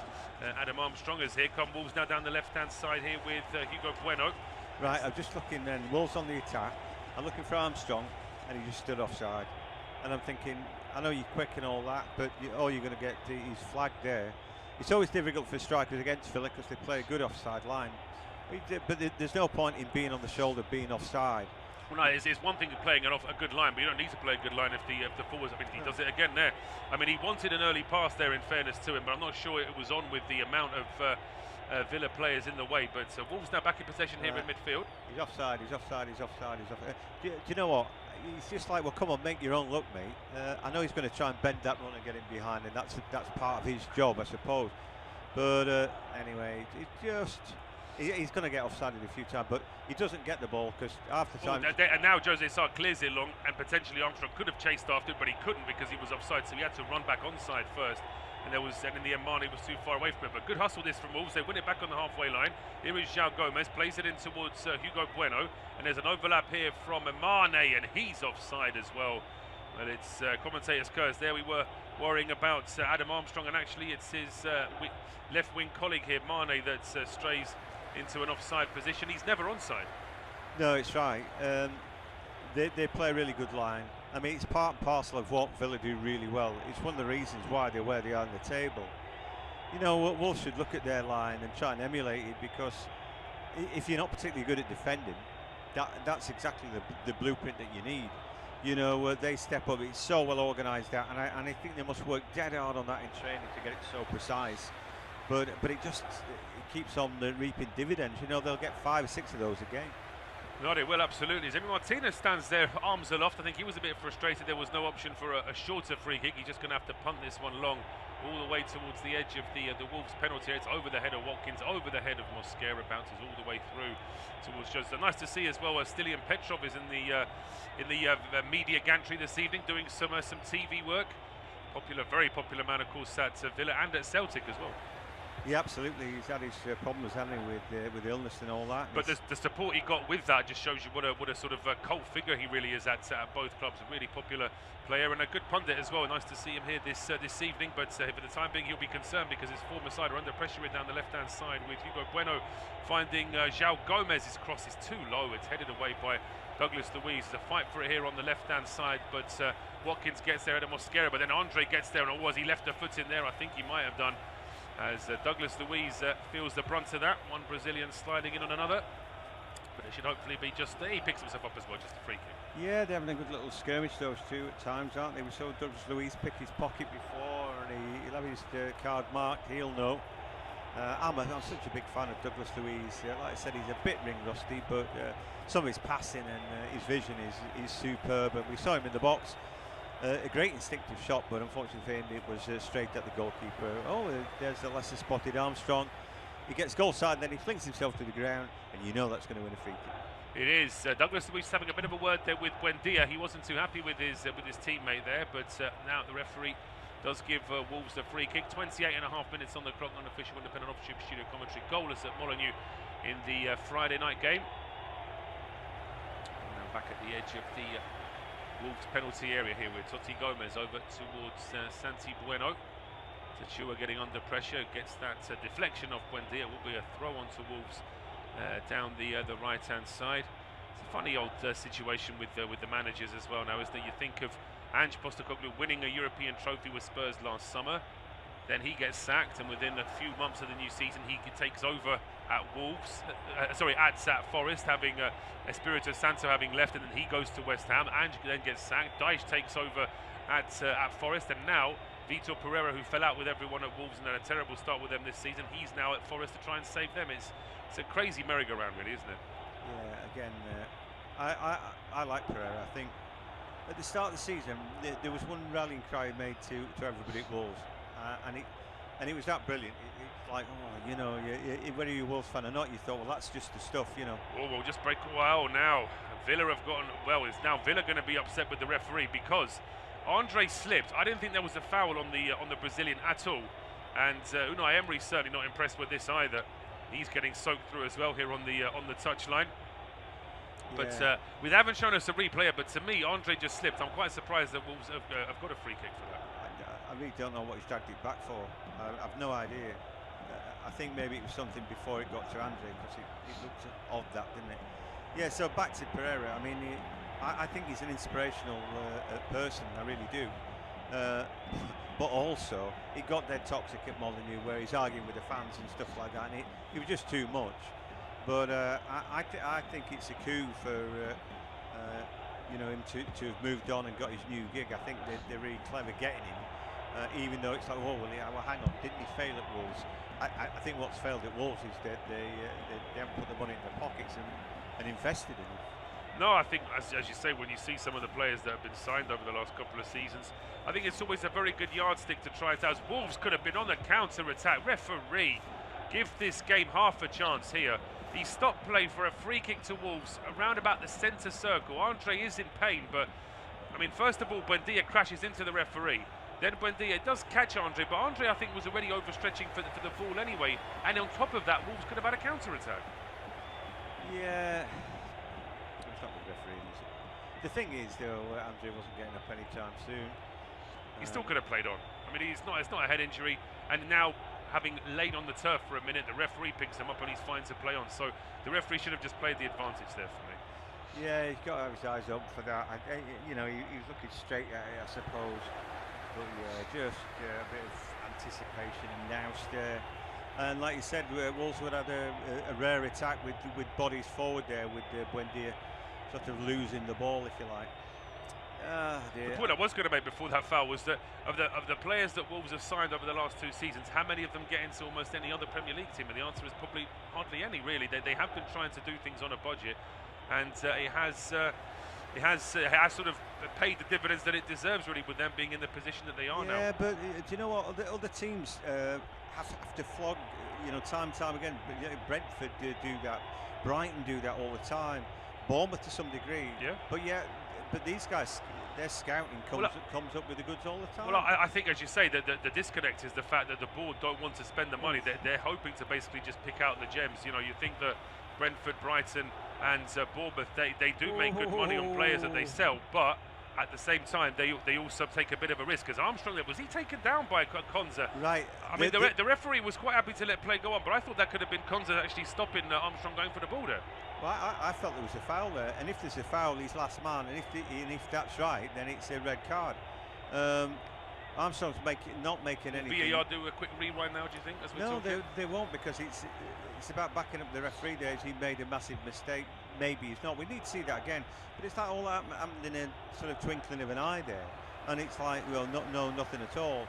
Well, let's look at Armstrong's not making any big deal of it, but well, it's a pull back pass from Douglas Luiz. I mean, maybe Konza does get the ball first, I think. If I see this other replay, he just gets there ahead, but there's split seconds in it, and if he catches Armstrong before he gets the ball, then I think VAR may have got involved. But as it stands on this occasion, whether it's by luck or by judgment, the referee got it right, as Armstrong now picks off a loose pass in midfield. It's not been a great start this for Villa either. They're seeing more of the ball compared to the home side, but they're still looking a little bit sort of ring rusty themselves. As a strong challenge there on Sancho, but Villa keep the move alive. When Dia gets brought down, was he fouled? The referee not interested. Looked a foul. It looked like it did, yeah, but Villa get it back, although the pass towards the edge of the area is cut out by João Gomez. But that's an awful ball from João Gomez. That is vaguely in the direction of where Adam Armstrong is, but it's certainly not a pass to him. I don't know what it's about this game, but if I had a big bucket of water, I'd put my head in it right now. I feel like the game's underwater, you know. Well, I'm not making you a tea at half time. I know what I'm going to do for you at half time. They just give you a bucket of water for the second half. There's just something wrong with this game, isn't there? And I can't put my finger on it. Referee's terrible. You know, he didn't know a foul from, you know, and you watch it and go, well, that isn't. You know, and it's like he's playing a guessing game. That always bugs me. So I'm on edge with that. Wolves can't string two passes together. And tell me if when you see a move where they put 4 or 5 passes together, do tell me. Here come Villa. Oh well, that's just. I mean, we were about to sort of. You were about to stop, and I was about to take over there because we could see that there was a good move building up here between Rodgers and Watkins. But then Rodgers plays the pass into a gap that Watkins never even thought about running into, and just an easy giveaway of possession there for Villa. Unai Emery is going to get frustrated with this half because Wolves can be got at here for sure. They're playing with a little bit of heart and they're trying to keep the shape, but you just feel as though Villa could take advantage of it. As a long ball now towards Matheus Mane. There was a split second there where I thought he might actually get there ahead of Martinez, but Martinez always very quick off his line, the Villa keeper, and his clearance actually finds Buendia in an attacking position. Now it's with Jadon Sancho, right hand edge of the box, just forced to check all the way back now towards the halfway line for Ezri Konza. Pau Torres over to Digne now on the left hand side. Wolves are back pretty much as an 11. Armstrong is the furthest man forward, and he's only about 30 yards out from goal. Everyone else is pretty much in and around the penalty area. Buendia down the overlap here to Digne. He tries to force the cross, get a deflection off Mosquera. Doesn't manage it though, just flares it out for a goal kick, and another move for Villa with nothing to show for it. Yeah, I'm coming to the opinion that it's a poor game. I don't know. No, you'd be pulling your hair out. I feel for the Wolves fans watching this strike. They're trying to support their team, aren't they? They're 0-0. They might end up winning it still.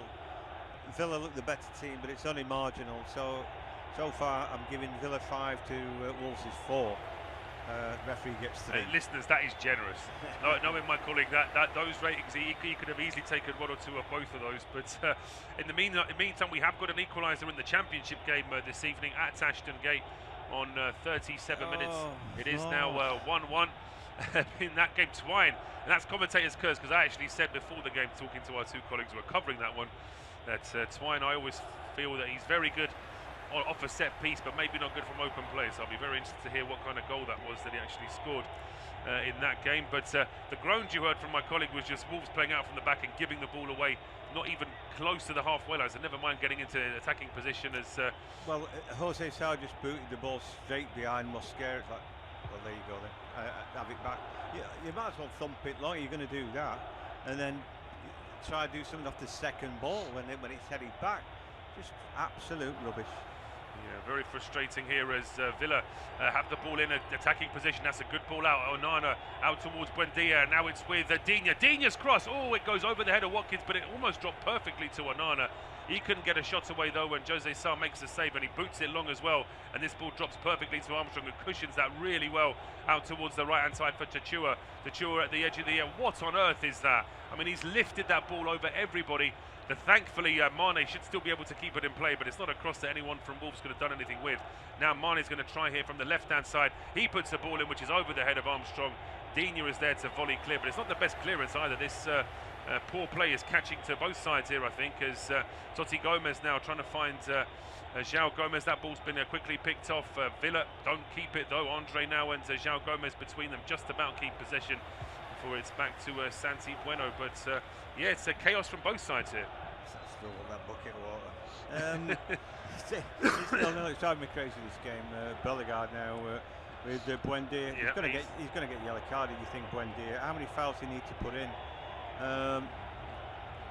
Referee calls it, and Buendia's arms, what did I do? Then he gives the assistant referee dog's abuse. Well, where's his card? I mean, give him a card. Considering what we see some referees book, I mean, Bellegarde's got his arm out as well, but Buendia, there's no attempt to try and play the ball. All he wants to do is stop the Wolves man. And as you say, the grief he's given the linesman, he should be booked already. The fact that now the referee's telling him off, and he's actually giving a bit more back to the referee as well, just shows you he should have had a yellow card by now. Well, he's still wagging his finger, Buendia. I don't know what game he's playing, but he should have been booked. Should have been booked for that last one. I'd have booked him for going up and shouting at the assistant referee there. And they need to change the boots. Yeah, we need to change your socks as well if he's going to start walking around on that wet turf as well. But yeah, as I say, footballers are like F1 cars these days. They've got a different set of tyres for every kind of weather condition. And Andre obviously feeling that the grip he was getting off his boots up to the end of this first half wasn't quite good enough. So he's off the field. He may not be allowed to come back on actually until this free kick is taken. So Wolves may be down to 10 men. For around 30 seconds. Referee's finally going to allow this free kick to be taken. It's going to be Mateus Mane, who rolls a quick ball out towards the right-hand edge of the penalty area. Armstrong was well covered as he was going for that ball, but he does keep it in play. He then turns and flicks the ball in towards the penalty area. It's headed away by Amadou Onana, and Villa take it clear. I don't see the logic of that free kick. Wolves have got all these big men in the box, and they try and play a sneaky little ball down the right channel, and in the end it was never really a cross into the box anyway. Well, you've got three centre-backs, what are you going to do? We'll avoid them, all those big lads. Well, maybe an arm flick back there. Anyway, Constance saying, what you doing, mate? I never caught you, but, Well, the referee certainly feels like he has. I mean, Constance still trying to say that he's done nothing wrong. I mean, it's Mosquera. He was still up after the free kick.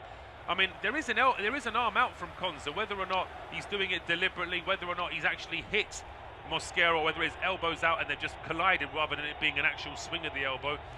Well, it wasn't swing of the elbow. I think there was definitely a tiny bit of contact, but and it's actually been given against Mosquera after all of that as well, which I find bizarre. Well, that's ridiculous, isn't it? Because he's like a clothesline, his arms out.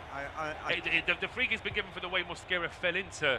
Well, as I say, I mean, neither of us have rated Mr. Pawson particularly highly, but I'm sure the script writers for Howard Webb's TV show will be preparing the next line to try and justify it all, as the ball is now back in play with Digne down the left-hand side, runs this ball straight in towards Adam Armstrong, back towards the halfway line. Armstrong looking for options here, nothing doing forward, so he has to go back towards Totti Gomez, and then Mane is caught by Amadou Onana. Referee allows a play to go on this time because Wolves still have the ball. It's now with Hugo Bueno. One too many back heels there from Andre, although he's got a chance to win it back here. He does. He deflects that ball off Douglas Luiz, and you just get the feeling that both sets of players need half-time just to get a few more pointers from their managers here. I don't know what they need, but yeah, I mean, it's probably the worst half of football I've seen in the Premier League all season. You know, just for mistakes. For mistakes, yeah. For entertainment value, I actually think I found it quite enjoyable, just because you do know that there's a mistake in the offing from either side. That you do feel that there is a goal coming from somewhere, even though it doesn't feel like. I mean, a lot of it's down to, you know, they're playing in wicked condition because the rain's coming down so hard and heavy. You know, it's not like a miserable night. And you've all played football, understand? You thought, oh, really? Do we have to? You know, but. It's the same for both the two teams, but both teams are so sloppy in possession. You know, it's not like Wolves are pressing the life out of the game either. They've stood off a lot of the time, allowing Villa to play, and Villa still can't play. But Wolves can't get the ball to their striker. They've got to get rid of Chachua at half-time. Absolutely useless. You know, so there's so much wrong with both of them, and whenever Wolves have to defend, they don't do a good job of it. Anyway, here come Villa again. They do. We've got about 2.5 minutes to play before we hit injury time. I don't think there'll be more than a minute or two of that, as it's Digne towards the penalty area. Leaves the ball now for Rodgers. Rodgers then, was he brought down? Wolves want a free kick. Referee are interested. Digne, there was a push from Rodgers there. That will be given against Wolves, and then Rodgers kicks the ball away. And as I say, a bit of choice language as well there towards the referee. So all of that does add up to a yellow card in my opinion, but looks like they're going to get away with it. I'll tell you what happens with Craig Pawson. is that the players become confused between what a foul is and what isn't, and what he's going to give and what he doesn't. He has no consistency. So they get involved in stuff, and you say, well, if you're allowed to shove, I'll shove. And then when he does shove, and of course it's a silly free kick. It is. I mean, Mosquera really massively overdoes it. Of course he does. I mean, Mosquera grabs his shin, even though he was pushed with one hand in the back. He grabs his shin like he was trodden on, and he was writhing around in pain. That's a couple of moments after he was getting told off by Ezri Konsa for exaggerating an elbow to the face. In fairness, that elbow actually seemed like a bit more of a real injury than what he was doing against Rodgers there. Who's having a frustrating evening so far, I'd say. Do you know what? Morgan Rodgers is going to the World Cup, and he needs to wind his neck in there and realise when he's being played by somebody, you know. So, you know, there's always a lot of that goes on in the World Cup. I mean, if anything, it's more so than in the Premier League, I would say. Yeah. So some of those teams from, in fact, I'm not even going to stereotype it by saying a region, because you get it in international football, full stop. Doesn't matter who you play now, whatever part of the world, whatever sort of federation the country's from, there will be players there who watch the Premier League and know that Rodgers can be wound up. Exactly that. They're looking for a reaction. They got one there, and so maybe that, you know, in the World Cup you're looking, well, what's his weakness? We might get him sent off if we can do this. So he's going to have to be careful and learn lessons. You know, I wouldn't say Mosquera's taking him to school, but what he's doing is he's saying, well, this is what could happen. Players really overdoing it. You know, winding you up. Don't give him anything. Absolutely not. Free kick then to Wolves on the halfway line. Less than 30 seconds now before we hit injury time in this first half. It is half time in League Two, where it's still goalless between Harrogate and Cheltenham, and they're into injury time at Aston Gate, where it's 1-1 between Bristol City and Watford. Adam Armstrong, as per, is stood about 3 or 4 yards offside just as his free kick is about to be taken. He's the time getting back onside here with Hugo Bueno striking this free kick. He is pretty much on the halfway line, just a yard into the Villa half. Sends a long ball towards the edge of the area. Headed down here by Mosquera, and then there's a second ball there. Mosquera crashing in towards Pau Torres. Adam Armstrong there just trying to calm things down. Then Konsa with a bit of an elbow across. I think the Villa players are unhappy because the referee had already given a free kick against Mosquera, and then he crashed into Pau Torres as well. But it looks like there's going to be a yellow card for Mosquera. Morgan Rodgers is now trying to wind him up even more. He's got to be careful because that's probably going to wind him up more than it does Mosquera. Well, what's Rodgers doing there? Mosquera's just been given a yellow card. You know, so he doesn't need to go into contact with him. Morgan Rodgers should get a yellow card for that. You know, and Mosquera being told off by Jose Sarr. And rightfully so, I think, because Jose Sarr needs to tell Mosquera, look, just whatever's happening, you need to calm down, because he pushes on Rodgers. That was given as a free kick. Then after the whistle, he flies into Pau Torres. Then Pau Torres reacts. Then Konsa reacts with Armstrong. And then we see Douglas Luiz coming across before Rodgers tries to wind up Mosquera. Mosquera definitely has been booked. I think one of the Villa players was booked as well. That's the 9th yellow card for the Colombian this season. Honestly, I don't know what to make of it, except he's deserved his yellow card. I can guarantee you that. But you know, Buendia would be lucky as well. Anyway, referees say I've had enough, and referees seen enough, and it is a goal to set the break.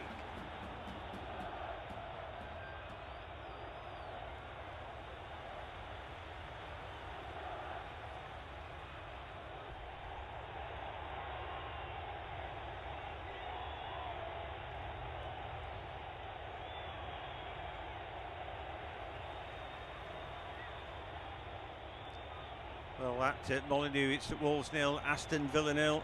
It's been a terrible first half of football. Villa have been the better team. Ollie Watkins' right foot shot was poor. Torres then had a header that went wide. Douglas Luiz, a shot on target. That's about as good as it got. Been half a chance for Totti Gomez. Really poor play. I mean, the weather's pretty terrible. Lots of rain coming down. Really ill-tempered game. Yes, Mosquera's been given a yellow card. I think there'll be a few more coming.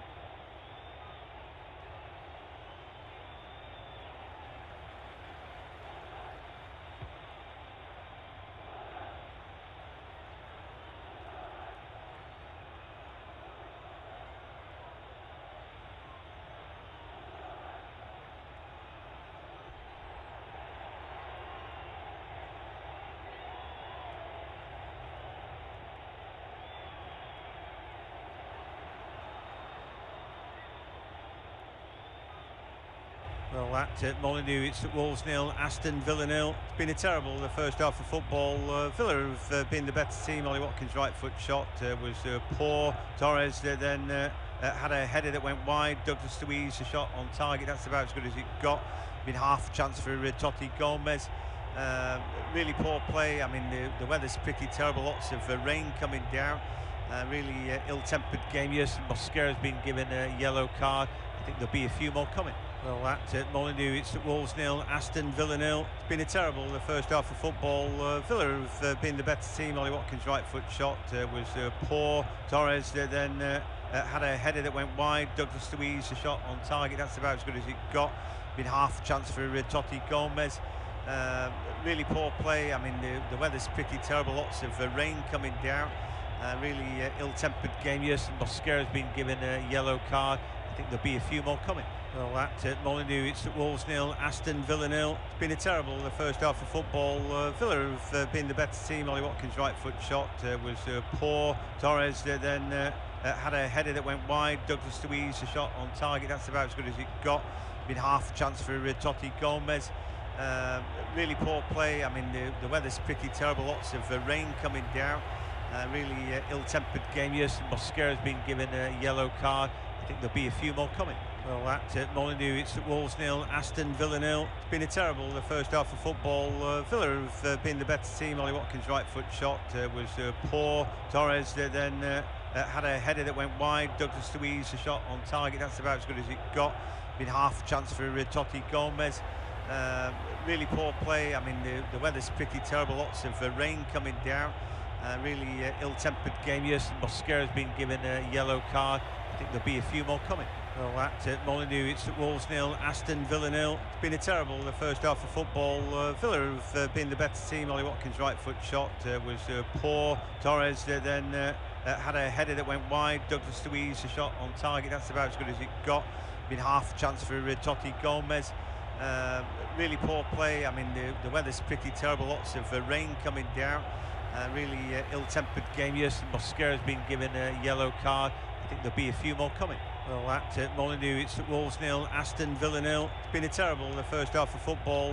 Villa have been the better team. Ollie Watkins' right foot shot was poor. Torres then had a header that went wide. Douglas Luiz, a shot on target. That's about as good as it got. Been half a chance for Totti Gomez. Really poor play. I mean, the weather's pretty terrible. Lots of rain coming down. Really ill-tempered game. Yes, Mosquera's been given a yellow card. I think there'll be a few more coming. Well, at Molineux, it's at Wolves 0, Aston Villa 0. It's been a terrible the first half of football.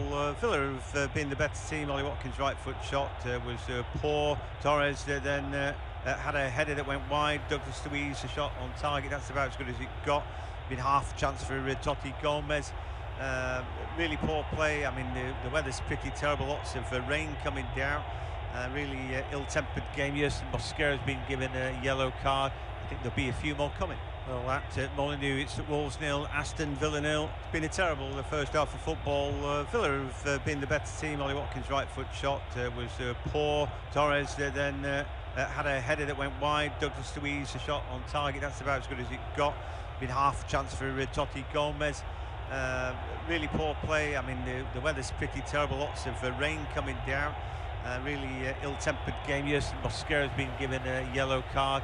I think there'll be a few more coming. Well, at Molineux, it's at Wolves 0, Aston Villa 0. It's been a terrible the first half of football. Villa have been the better team. Ollie Watkins' right foot shot was poor. Torres then had a header that went wide. Douglas Luiz, a shot on target. That's about as good as it got. Been half a chance for Totti Gomez. Really poor play. I mean, the weather's pretty terrible. Lots of rain coming down. Really ill-tempered game. Yes, Mosquera's been given a yellow card. I think there'll be a few more coming. Well, at Molineux, it's at Wolves 0, Aston Villa 0. It's been a terrible the first half of football. Villa have been the better team. Ollie Watkins' right foot shot was poor. Torres then had a header that went wide. Douglas Luiz, a shot on target. That's about as good as it got. Been half a chance for Totti Gomez. Really poor play. I mean, the weather's pretty terrible. Lots of rain coming down. Really ill-tempered game. Yes, Mosquera's been given a yellow card. I think there'll be a few more coming. Well, at Molineux, it's at Wolves 0, Aston Villa 0. It's been a terrible the first half of football. Villa have been the better team. Ollie Watkins' right foot shot was poor. Torres then had a header that went wide. Douglas Luiz, a shot on target. That's about as good as it got. Been half a chance for Totti Gomez. Really poor play. I mean, the weather's pretty terrible. Lots of rain coming down. Really ill-tempered game. Yes, Mosquera's been given a yellow card. I think there'll be a few more coming. Well, at Molineux, it's at Wolves 0, Aston Villa 0. It's been a terrible the first half of football. Villa have been the better team. Ollie Watkins' right foot shot was poor. Torres then had a header that went wide. Douglas Luiz, a shot on target. That's about as good as it got. Been half a chance for Totti Gomez. Really poor play. I mean, the weather's pretty terrible. Lots of rain coming down. Really ill-tempered game. Yes, Mosquera's been given a yellow card. I think there'll be a few more coming. Well, at Molineux, it's at Wolves 0, Aston Villa 0. It's been a terrible the first half of football. Villa have been the better team. Ollie Watkins' right foot shot was poor. Torres then had a header that went wide. Douglas Luiz, a shot on target. That's about as good as it got. Been half a chance for Totti Gomez. Really poor play. I mean, the weather's pretty terrible. Lots of rain coming down. Really ill-tempered game. Yes, Mosquera's been given a yellow card. I think there'll be a few more coming. Well, at Molineux, it's at Wolves 0, Aston Villa 0. It's been a terrible the first half of football. Villa have been the better team. Ollie Watkins' right foot shot was poor. Torres then had a header that went wide. Douglas Luiz, a shot on target. That's about as good as it got. Been half a chance for Totti Gomez. Really poor play. I mean, the weather's pretty terrible. Lots of rain coming down. Really ill-tempered game. Yes, Mosquera's been given a yellow card. I think there'll be a few more coming. Well, at Molineux, it's at Wolves 0, Aston Villa 0. It's been a terrible the first half of football. Villa have been the better team. Ollie Watkins' right foot shot was poor. Torres then had a header that went wide. Douglas Luiz, a shot on target. That's about as good as it got. Been half a chance for Totti Gomez. Really poor play. I mean, the weather's pretty terrible. Lots of rain coming down. Really ill-tempered game. Yes, Mosquera's been given a yellow card. I think there'll be a few more coming. Well, at Molineux, it's at Wolves 0, Aston Villa 0. It's been a terrible the first half of football. Villa have been the better team. Ollie Watkins' right foot shot was poor. Torres then had a header that went wide. Douglas Luiz, a shot on target. That's about as good as it got. Been half a chance for Totti Gomez. Really poor play. I mean, the weather's pretty terrible. Lots of rain coming down. Really ill-tempered game. Yes, Mosquera's been given a yellow card. I think there'll be a few more coming. Well, at Molineux, it's at Wolves 0, Aston Villa 0. It's been a terrible the first half of football. Villa have been the better team. Ollie Watkins' right foot shot was poor. Torres then had a header that went wide. Douglas Luiz, a shot on target. That's about as good as it got. Been half a chance for Totti Gomez. Really poor play. I mean, the weather's pretty terrible. Lots of rain coming down. Really ill-tempered game. Yes, Mosquera's been given a yellow card. I think there'll be a few more coming. Well, at Molineux, it's at Wolves 0, Aston Villa 0. It's been a terrible the first half of football. Villa have been the better team. Ollie Watkins' right foot shot was poor. Torres then had a header that went wide. Douglas Luiz, a shot on target. That's about as good as it got. Been half a chance for Totti Gomez. Really poor play. I mean, the weather's pretty terrible. Lots of rain coming down. Really ill-tempered game. Yes, Mosquera's been given a yellow card. I think there'll be a few more coming. Well, at Molineux, it's at Wolves 0, Aston Villa 0. It's been a terrible the first half of football. Villa have been the better team. Ollie Watkins' right foot shot was poor. Torres then had a header that went wide. Douglas Luiz, a shot on target. That's about as good as it got. Been half a chance for Totti Gomez. Really poor play. I mean, the weather's pretty terrible. Lots of rain coming down. Really ill-tempered game. Yes, Mosquera's been given a yellow card. I think there'll be a few more coming. Well, at Molineux, it's at Wolves 0, Aston Villa 0. It's been a terrible the first half of football. Villa have been the better team. Ollie Watkins' right foot shot was poor. Torres then had a header that went wide. Douglas Luiz, a shot on target. That's about as good as it got. Been half a chance for Totti Gomez. Really poor play. I mean, the weather's pretty terrible. Lots of rain coming down. Really ill-tempered game. Yes, Mosquera's been given a yellow card. I I think there'll be a few more coming. Well, at Molineux, it's Wolves 0, Aston Villa 0. It's been a terrible the first half of football. Villa have been the better team. Ollie Watkins' right foot shot was poor. Torres then had a header that went wide. Douglas Luiz, a shot on target. That's about as good as it got. Been half chance for Totti Gomez. Really poor play. I mean, the weather's pretty terrible. Lots of rain coming down. Really ill-tempered game. Yes, Mosquera's been given a yellow card. I think there'll be a few more coming. Well, at Molineux, it's Wolves 0, Aston Villa 0. It's been a terrible the first half of football. Villa have been the better team. Ollie Watkins' right foot shot was poor. Torres then had a header that went wide. Douglas Luiz, a shot on target. That's about as good as it got. Been half chance for Totti Gomez. Really poor play. I mean, the weather's pretty terrible. Lots of rain coming down. Really ill-tempered game. Yes, Mosquera's been given a yellow card. I think there'll be a few more coming.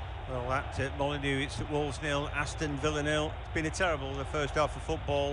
Villa have been the better team. Ollie Watkins' right foot shot was poor. Torres then had a header that went wide. Douglas Luiz, a shot on target. That's about as good as it got.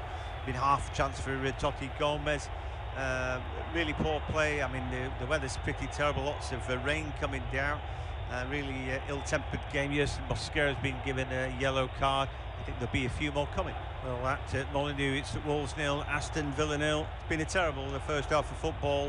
Villa have been the better team. Ollie Watkins' right foot shot was poor. Torres then had a header that went wide. Douglas Luiz, a shot on target. That's about as good as it got. Been half chance for Totti Gomez. Really poor play. I mean, the weather's pretty terrible. Lots of rain coming down. Really ill-tempered game. Yes, Mosquera's been given a yellow card. I think there'll be a few more coming. Well, at Molineux, it's Wolves 0, Aston Villa 0. It's been a terrible the first half of football. Villa have been the better team. Ollie Watkins' right foot shot was poor. Torres then had a header that went wide. Douglas Luiz, a shot on target. That's about as good as it got. Been half chance for Totti Gomez. Really poor play. I mean, the weather's pretty terrible. Lots of rain coming down. Really ill-tempered game. Yes, Mosquera's been given a yellow card. I think there'll be a few more coming. Well, at Molineux, it's Wolves 0, Aston Villa 0. It's been a terrible the first half of football. Villa have been the better team. Ollie Watkins' right foot shot was poor. Torres then had a header that went wide. Douglas Luiz, a shot on target. That's about as good as it got. Been half chance for Totti Gomez. Really poor play. I mean, the weather's pretty terrible. Lots of rain coming down. Really ill-tempered game. Yes, Mosquera's been given a yellow card. I think there'll be a few more coming. Well, at Molineux, it's Wolves 0, Aston Villa 0. It's been a terrible the first half of football. Villa have been the better team. Ollie Watkins' right foot shot was poor. Torres then had a header that went wide. Douglas Luiz, a shot on target. That's about as good as it got. Been half chance for Totti Gomez. Really poor play. I mean, the weather's pretty terrible. Lots of rain coming down. Really ill-tempered game. Yes, Mosquera's been given a yellow card. I think there'll be a few more coming. Well, at Molineux, it's Wolves 0, Aston Villa 0. It's been a terrible the first half of football. Villa have been the better team. Ollie Watkins' right foot shot was poor. Torres then had a header that went wide. Douglas Luiz, a shot on target. That's about as good as it got. Been half chance for Totti Gomez. Really poor play. I mean, the weather's pretty terrible. Lots of rain coming down. Really ill-tempered game. Yes, Mosquera's been given a yellow card. I think there'll be a few more coming. Well, at Molineux, it's Wolves 0, Aston Villa 0. It's been a terrible the first half of football.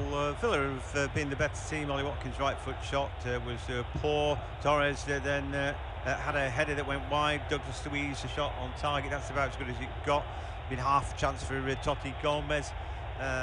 Really poor play. I mean, the weather's pretty terrible. Lots of rain coming down. Really ill-tempered game. Yes, Mosquera's been given a yellow card. I think there'll be a few more coming. Well, at Molineux, it's Wolves 0, Aston Villa 0. It's been a terrible the first half of football. Villa have been the better team. Ollie Watkins' right foot shot was poor. Torres then had a header that went wide. Douglas Luiz. Right, well, I was thinking about not coming back and just keep my head in the bucket of water. But anyway, it's 0-0 at the break. It's got to be better than the first half.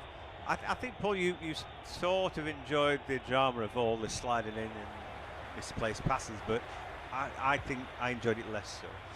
Well, I suppose make the best of a bad situation was my attitude to it. I'm not saying it was a memorable game of memorable half of football, but the fact that it was like that, and the fact that there was a bit of needle, and the fact that Villa will feel as though it's 2 points dropped if they only leave Molineux this evening with a draw, does mean that it does leave things a little bit on edge for the second half, and hopefully both teams can carry on, and the referee isn't going to get in the way too much. Yeah, I'm amazed that there's no changes at the break. We'll break up because here comes a great opportunity for them.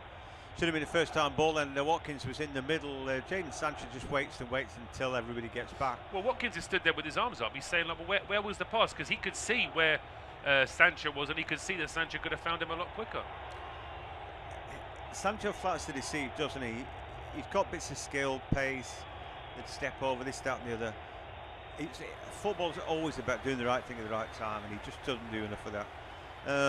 Buendia has the ball taken off him because Chachu does the one thing he does well, which is to, put some pace to it. Great work there from the youngster yet again. Mane, he cycles the ball, and Bellegarde does a step over. I'm not sure he meant to do that. And then Chichua again, he's got past the ball 5 yards, and he cannot do that. He cannot pass the ball at all. I would say, well, at least we're going to see Rodrigo Gomez second half, because there's no way he could keep him on, and he has. Yeah, I mean, I think both of our shoulders dropped when we saw him coming out for the second half, because he just didn't have a very good first half. And there, him and Bellegarde actually lost the ball twice, won it back twice, but still managed to lose it for a third time before Villa finally get possession back. So Villa on the ball with Amadou Enana back to Pau Torres, and then Buendia. Buendia's annoying, I think, but he's got the skill sets, and when you're watching him, you watch the class act. Digne to him, his little drag just took him into contact. Andre's having a good game, I think, in bits and pieces, and again another misplaced pass, and again Morgan Rogers. Buendia's still down the other side of the pitch, but Sancho plays on, and now the ball right hand side. Cash, decent looking ball in. We expected Buendia to get on the end of that. He's only just picked himself up. Anyway, next actor's got to be close the ball down. He's still not quite right. Well, they try to bring him back into the game. Then Watkins took a heavy touch. The ball went out. Yeah, a mess there. And overall, I mean, from Buendia's point of view, he's still in some sort of pain there. We'll see what happens when he goes for this ball. As he turns, he is caught there by Andre, and a little bit of a shove there from the Brazilian as well. But that could be just a little bit of retribution for what we saw in the first half.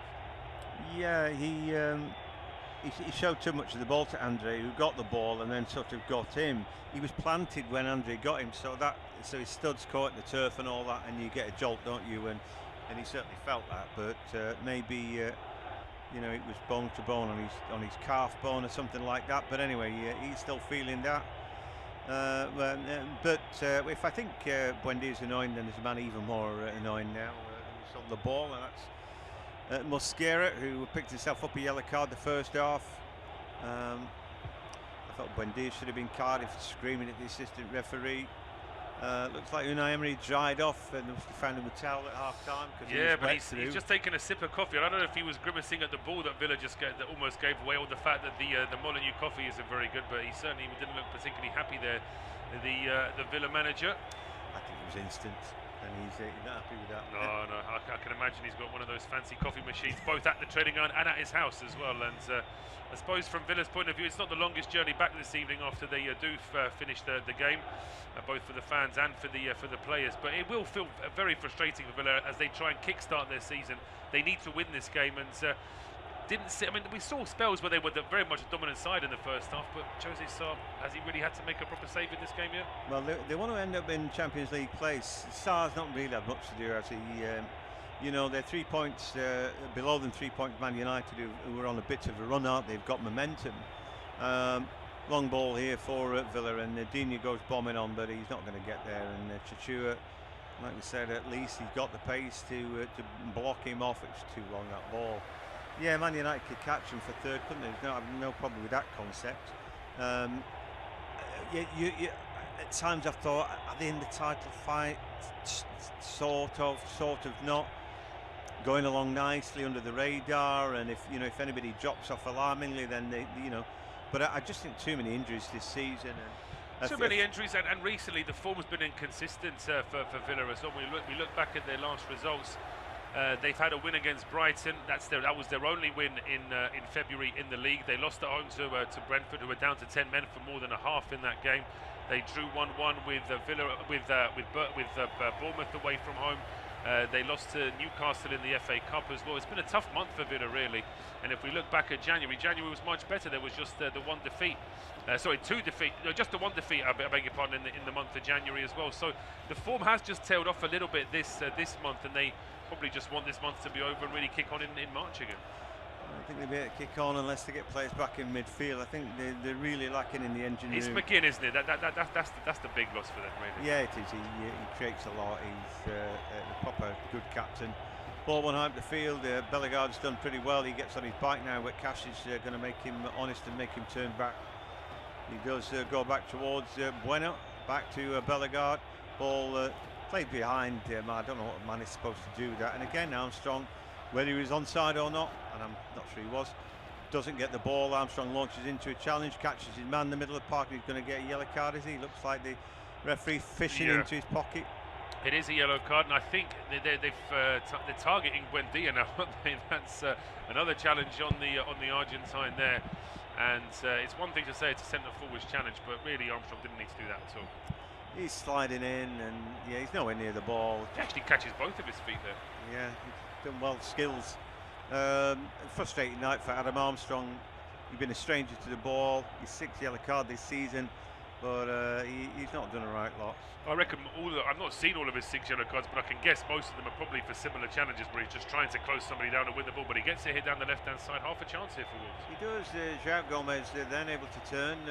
Armstrong had run offside, but the ball rolled across to Andre at the edge of the box. Now an opportunity. Chachua, can he find a pass?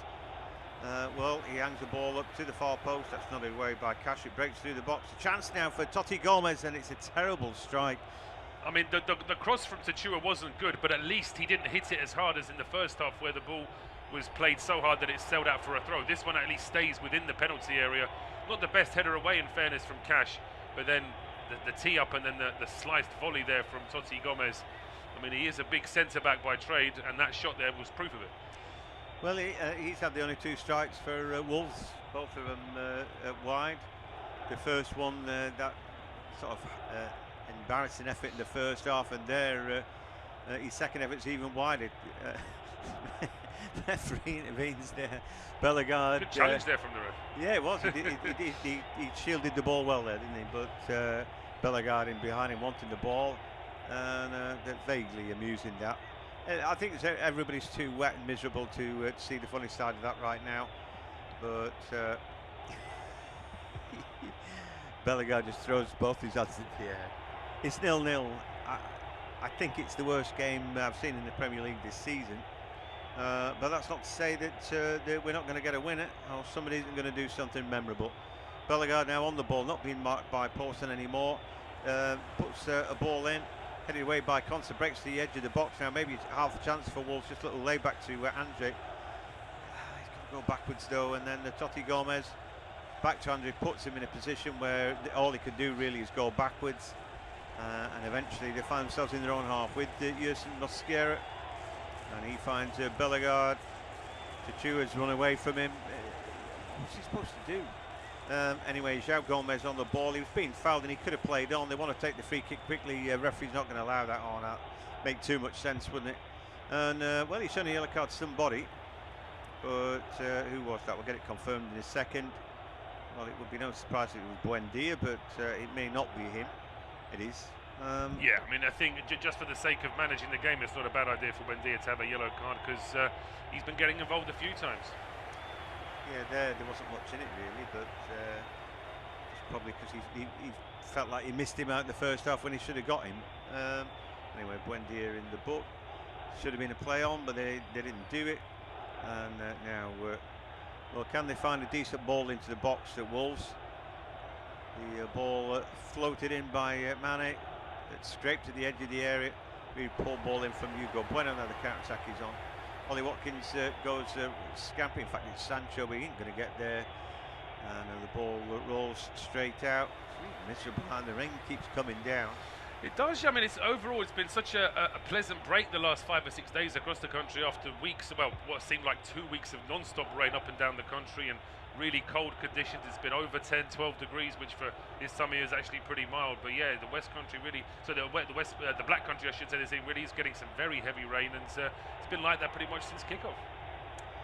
Yeah, really, very difficult evening. But that's it. Sometimes it's not a barrel of laughs, is it? And you just got to crack on. Whoever gets the 3 points, if that's going to happen tonight, will know that they've had to work for it, I feel. Anyway, subs are warming up now. Please God, something happens to the game that breaks it out of this monotony. Well, Rakadare is the one warming up, and I'm not so sure that he's going to do any different to what Armstrong is, because they're not getting enough of the ball to him. The ball off the chest of Mane. He's still playing well. Finds Chichua. Who's he going to give it away to this time? Right then, Mane runs offside. Chichua keeps on going. Puts a good-looking cross into the box. Fair play to him. Then Cash goes down with the bend in his back. Yeah, he was caught there, I think, wasn't he? So it wasn't a ball. It wasn't a bad ball from Chichua that time. He still didn't reach his own man, but it looked a bit better. No, it did, absolutely, and Chichua, on this occasion, he had to wait until Mane got back on side. They couldn't play the short ball. That is a much better cross, just a little bit too high for Armstrong, and then it's a shame that as Cash heads this away, just a little bit clumsy there from João Gomes. I'm not sure there was much intent in that, but it just means that it's an easy way for Villa to get themselves a free kick, as Wolves now win the ball back. Mosquera flings himself to the ground. I tell you what, it's been a good few minutes since Villa have been over the halfway line. Yeah, it's not like they're struggling, it's just that the game is struggling, and there have been a few set pieces and a few fouls. Well, we're going to see changes then. Looks like Ross Barkley able to provide a bit of impetus to that Villa midfield, where they're definitely lacking. I don't know who you'd be thinking about taking off today, but Anana's not done much. You know, I would think they need to add though, rather than take away in that midfield area. But anyway, we'll see what goes on. Of course, I said Douglas Luiz has not had much game time. I think he's playing all right. Mane's having a fight there with Buendia. He's very competitive, isn't he, Buendia? I like that about him, really, but probably just about overdone it today. He's got to be careful. He's on a yellow. Ball back to Douglas Luiz. Picks the ball up. Out of the Wolves players, there's only really Mane, I think, who I could point to and say he's playing really well. He doesn't seem to waste the ball when he's got it. Bellegarde's putting energy to it. But Armstrong and Chichua not at the races. Hugo Bueno's had better games, I think. Again, there's a foul in the middle of the park. They stop-start games. Just never really got going. I think that wet weather, what is it about wet weather? But the players love sliding in, don't they? And so you get loads of players going to ground there. Bellegarde just hauling Anana back. He does hold Anana back, and there was no two ways about that. He has to get his fourth yellow card of the season. Stupid, yeah, it is a stupid one. I mean, the point you make about the weather, I just think that because the pitch just becomes much more slick, it's almost like the players feel encouraged to try and slide in and win the ball that way. Maybe it's a little bit easier, but Villa had the two changes. It's Bailey and Barkley, but for the time being, they've taken a free kick. And Dean tries to get the cross in. It's a good cross for the ball, but I think he's won a corner kick. I've been taking Buendia because he's on the yellow. Last thing you want to go down 10 men tonight. And then, well, you know, you take your pick for whoever else. I don't know, maybe Sancho, I don't know. But both wingers perhaps. I know Barkley doesn't necessarily want to go wide. Morgan Rogers can play inside right. Anyway, it's a corner kick, an opportunity then, and Pau Torres just runs into Mosquera. The ball goes in, and Anana, I think, with the headers, looped way over the top. Yeah, I mean, he's turning back to the corner kick taker here, Douglas. We're saying that ball needs to be a little bit lower, because as we can see, he's really jumping just to get on the end. That he's actually elevating it a little bit more, just because he couldn't quite time the jump, and in the end, it is over the bar. But changes now for Aston Villa, and it's Jadon Sancho to be replaced by Leon Bailey. That doesn't surprise us, I think. He's had a poor game really tonight, Jadon Sancho. Yeah, I mean, I'm not surprised. I don't think I've seen him play that well. Douglas Luiz maybe just a case of managing game time for him. I think he's played all right. Yeah, I think so. I don't think that. I certainly wouldn't say that Whereas Sancho, you could argue he's probably one of the sort of had the quieter evenings for Villa this evening. To say that Douglas Luiz is in the bottom 2 or 3 for performances for Villa, I wouldn't agree with that. I think that he's probably having a better game. It's just that, as you say, just manage his minutes for the time being. Yeah, I reckon so. Anyway, they usually have got a strong bench, as evidenced by the fact that their subs have scored more than anybody else, apart from Arsenal, really. They're both on 9 anyway. Chichu's on the ball. Can he put another decent ball in? Well, the ball is decent. The shot comes in. It's in the back of the net. João Gomez has scored for Wolverhampton Wanderers. Well, it's their first real effort, and that one was a fierce strike.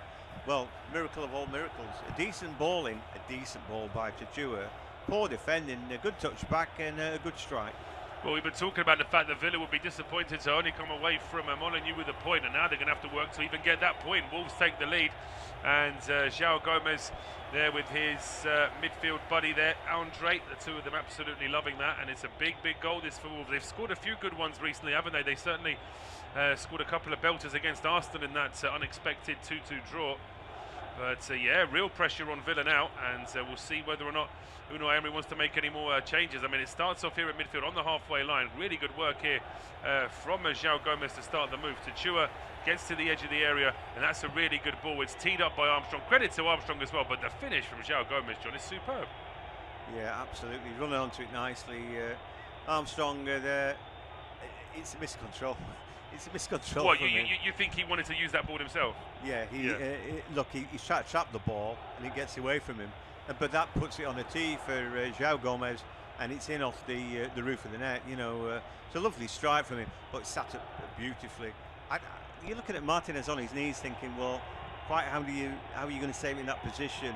But I don't think he's quite expecting the ball to end up there. No, but it's definitely miscontrol from him. Miscontrol, and it's the first goal in 12 months for João Gomez. February 25 was the last time he got a goal in the Premier League, so he'll be absolutely delighted with that. And most of Molineux, barring that pretty sizable away end there on the far side, will be delighted as well.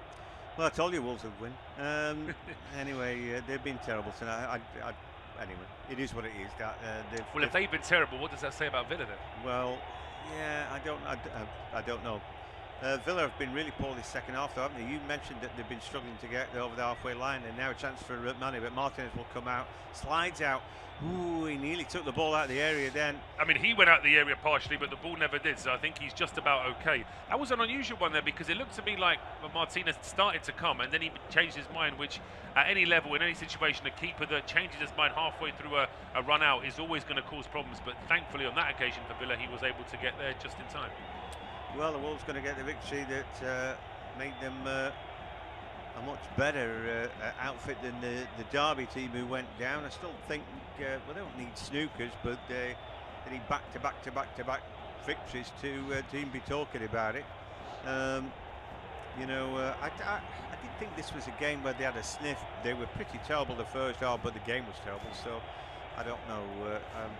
Anyway, I always gave him a bit of a sniff today, but even I was surprised when that ball hit the back of the net from João Gomez. And that's a reward for the home fans on a miserable night. Still looks like a fairly full Molineux, doesn't it? And of course it's a derby, so anyway, they're trying to play out. The ball won by Consi, then goes to ground. And the referee stopped play again. There might have been a counter-attack there, and for me, he slid and takes himself out the equation, Consi. So maybe a counter-attack there is a vital one, but it's not going to happen. Not going to happen on this occasion. Unai Emery looks on here. I mean, looking at who else Villa have on their bench in terms of attacking options, they do have Tammy Abraham. They also have Ian Martson, and potentially Lamine Bogard can come in, and that might just free up a little bit of midfield. But they've pretty much used a couple of their forward players already. And as I say, when we look at the injury list, it's not a long list. It's Garcia, Kamara, McGinn, and Tielemans, but all of them would be starting. All three of them certainly would be starting. No, absolutely, and you know, Tielemans and McGinn, such a big miss, both. And Kamara as well. I mean, he's been a big player for them in midfield as well. Absolutely. So I mean, it's the power. You know, it's the engine room, isn't it? But well, here's Bailey. What can he do then? He's going to have a run. Totti Gomez breaks back on his inside, Then Hugo Bueno's done really well. Lovely little shimmy from him. Buys himself some time. Now trying to work it to Mane down the flank. He's got a cut back on himself there. Did the ball come off Bailey or Mane? And Mane's gesturing to the crowd. Come on, lads. We can all do this together. But well, there we saw Rodgers going down. I don't think there was a foul, and a lovely little shimmy from Hugo Bueno. You know, like I said, it's all right. They've taken the lead, but when you short the confidence to take games away or to see him off, you know, when you concede a lot, have they got the confidence to see Villa off tonight? Yeah, that's the thing, and that's what Rob Edwards was just turning to his coaching staff. I think that's what they were discussing, is how do they approach it from here? Because if you go too gung-ho and try and get a second, then you leave yourself open to counter-attacks. If you sit back and wait for the end of the game with a 1-0 lead, well, the way Wolves have been defending this season, I wouldn't recommend that either. So it's a difficult balance, isn't it? Yeah, absolutely. So can they manage the game well enough without sitting back too deep? For Villa, I think they've got to bring Tammy Abraham on. Surely, particularly if you're playing long ball at the end, just pummeling the ball in. Potentially Martin as well as a sort of out-and-out winger, rather than having a tricky player like Buendia, who's on a yellow and perhaps just has run his race in this game. Get Martin with a bit of pace to just bomb down that left-hand side. Anyway, a long throw Mosquera takes. It might break to Mane in the box. They scrape it away. The ball's going to break back for them again. Wolves inside the box, and I don't know if it came off last. The judge, and it came off either Mosquera or Bellegarde. Well, Bellegarde and Mosquera are now getting into an argument. Bellegarde saying that was my ball. Mosquera's crashed in like the centre-back that he is, and he's probably the one that's deflected it out for a goal kick.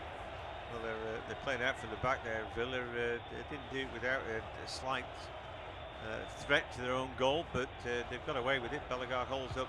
Barkley had gone deep. We haven't seen much of the ball since he's come on. And they're just getting stuck a little bit in their own half. Anyway, the ball now with Bailey, who puts a bit of pace to the game, chops it away, finds Watkins. He goes one more, but this time Totti Gomez gets there. There's a little foul.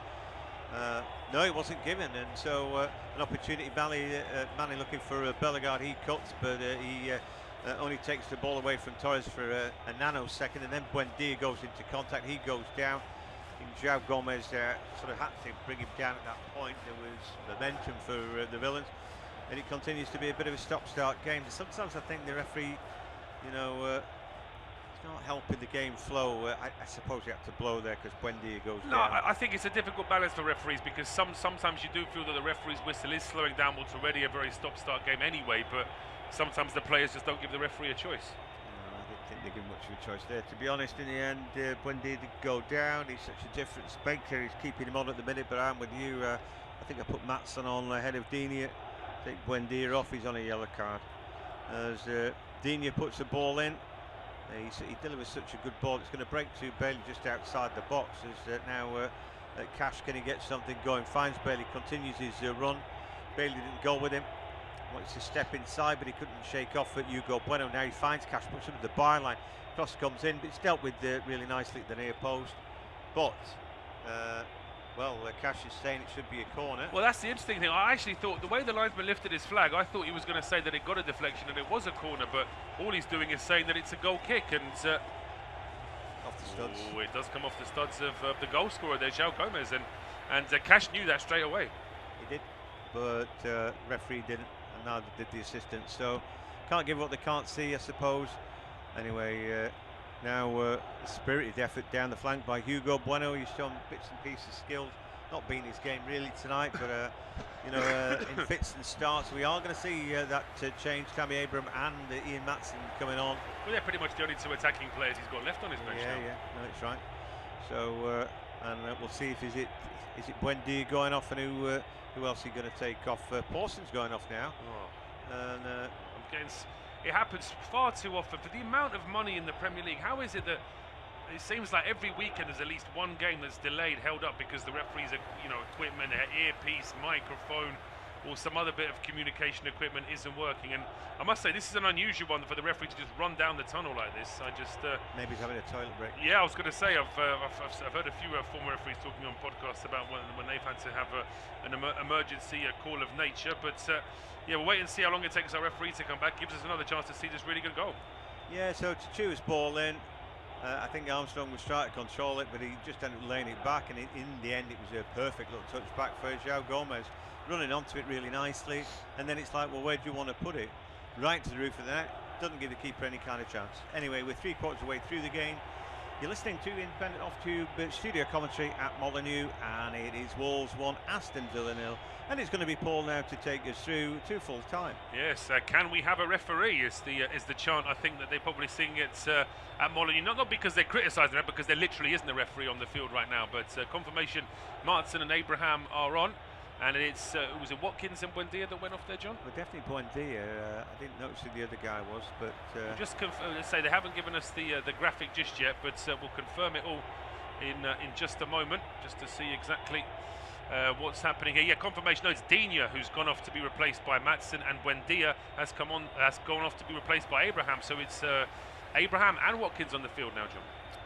Right. Okay. So yeah, I'm not overly surprised. They need to punch, don't they?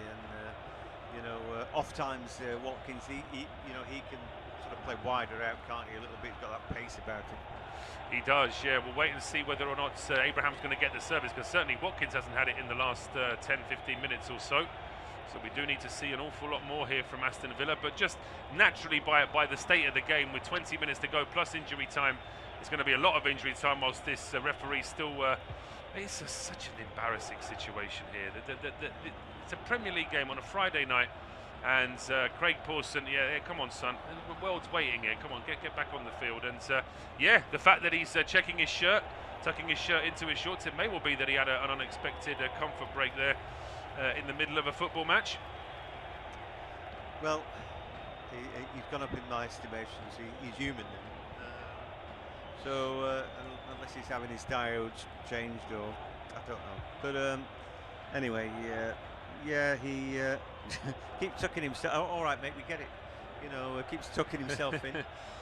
Yeah, but he should. I said we should be able to play. We're going to get a good for 2 or 3 minutes of added time just for that, alongside any other time lost in this second half. And that certainly wasn't worth waiting for. It was a free kick to Wolves on the halfway line, and Totti Gomez had just launched it long. It's at least 10 yards ahead of Mateus Mane, and it just sails out for a goal kick. So if you're going to give possession back to the opposition, I suppose that's the easiest way to do it. It's 1-1 in both of the EFL games this evening. 75 minutes gone at Ashton Gate, 1-1 between Bristol City and Watford, and they're in the 89th minute down in Harrogate, where it's 1-1 between Harrogate and Cheltenham in League 2 as well. Plenty of action on our service for the rest of the week, in fact, tomorrow and Sunday from the Premier League, EFL, and from Scottish football, and then right into next week with a full round of Premier League fixtures and some EFL games as well before the FA Cup. And I'm sorry, I beg your pardon. Is it the FA Cup next weekend? No, it's in 2 weeks' time, isn't it? The FA Cup. I'll break off from that though, because here come Villa now with half a chance on the attack. At the edge of the area, strike coming in, but that ball is deflected away. It's still going to be kept in play here by Cash. Cash's cross into the box deflects off Matt Cash.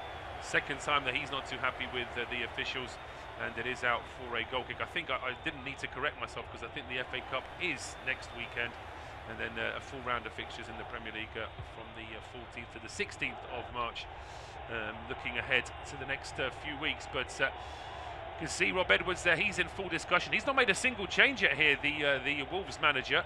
And just to remind you, Arukadare, Doherty, Adozi, Gomez, Johnston, Alongoyu, Pedro Lima, and Wolf. They're the substitutes for Wolves this evening. So, as I say, it really does make sense for Wolf to come on at some stage, really. But apart from that, there is a little bit of strength there. I mean, Matt Doherty's really sort of fallen away in the last couple of months, hasn't he? He's made a couple of individual errors, and he's also been quite outspoken in the media as well. Yeah, I think so. But I always thought that it's just less and less from him, really. He's less and less capable of sort of holding it all together. He'd been a brilliant player back in the day, but he just ain't anymore. And now he's third choice right wing back, isn't he, essentially? So I don't think he's that move to Spurs never sort of really worked out for him as well. No, I don't. No. Well, for his bank balance, I suppose it has done, but in terms of his game time, it has just restricted things a little bit. As Unai Emery's just we saw him there. Bailey's going to get himself a yellow card. That's a silly challenge there from the Jamaica international. Just arm out there, dragging back. Referee's got no choice, really.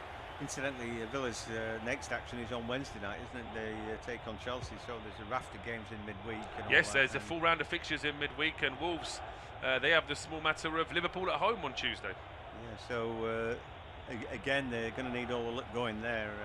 I think Liverpool have been misfiring all season, but I just think that they've got more irons in the.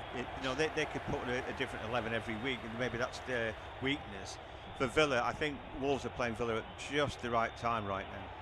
They are, yes. Say with Villa with a little bit of a drop-off in form, and now as for that free kick comes in, the long ball is headed across towards the edge of the 6-yard box, and Santi Bueno was chasing that one all the way to the line, but he couldn't keep it in play. Just a bit too quick from in the end. Villa aren't wasting any time. Short goal kick, and it's Martin now down the left-hand side, gets it in towards Barkley. Barkley now back to Pau Torres. He's another one as well, Ross Barkley. It seems like always a very sort of promising talent, and I suppose injuries are things that have affected his career as well, but he's maybe sort of moves at the wrong time and never able to sort of bed down anywhere. I think that when you're a young player and you get that move to the big club and it's like, oh, brilliant, you've got to work out, am I going to get first team football? Is it, am I going to push it forward? Then if you get in, it's like, oh, well, you're not necessarily first team, but then you get an injury, and it's like, oh, you go way back to the bottom of the list, and then everyone forgets about you. So I think it's very difficult. I'm not sure he'd been well advised, and if he had his career again, I wonder if he'd make the same moves. Well, as I say, I mean, injuries have also had an impact, but the fact that he is still part of this Villa side, and certainly, I certainly still think he's got a lot to offer here, Ross Barkley. Bearing in mind, of course, he was at Luton last season.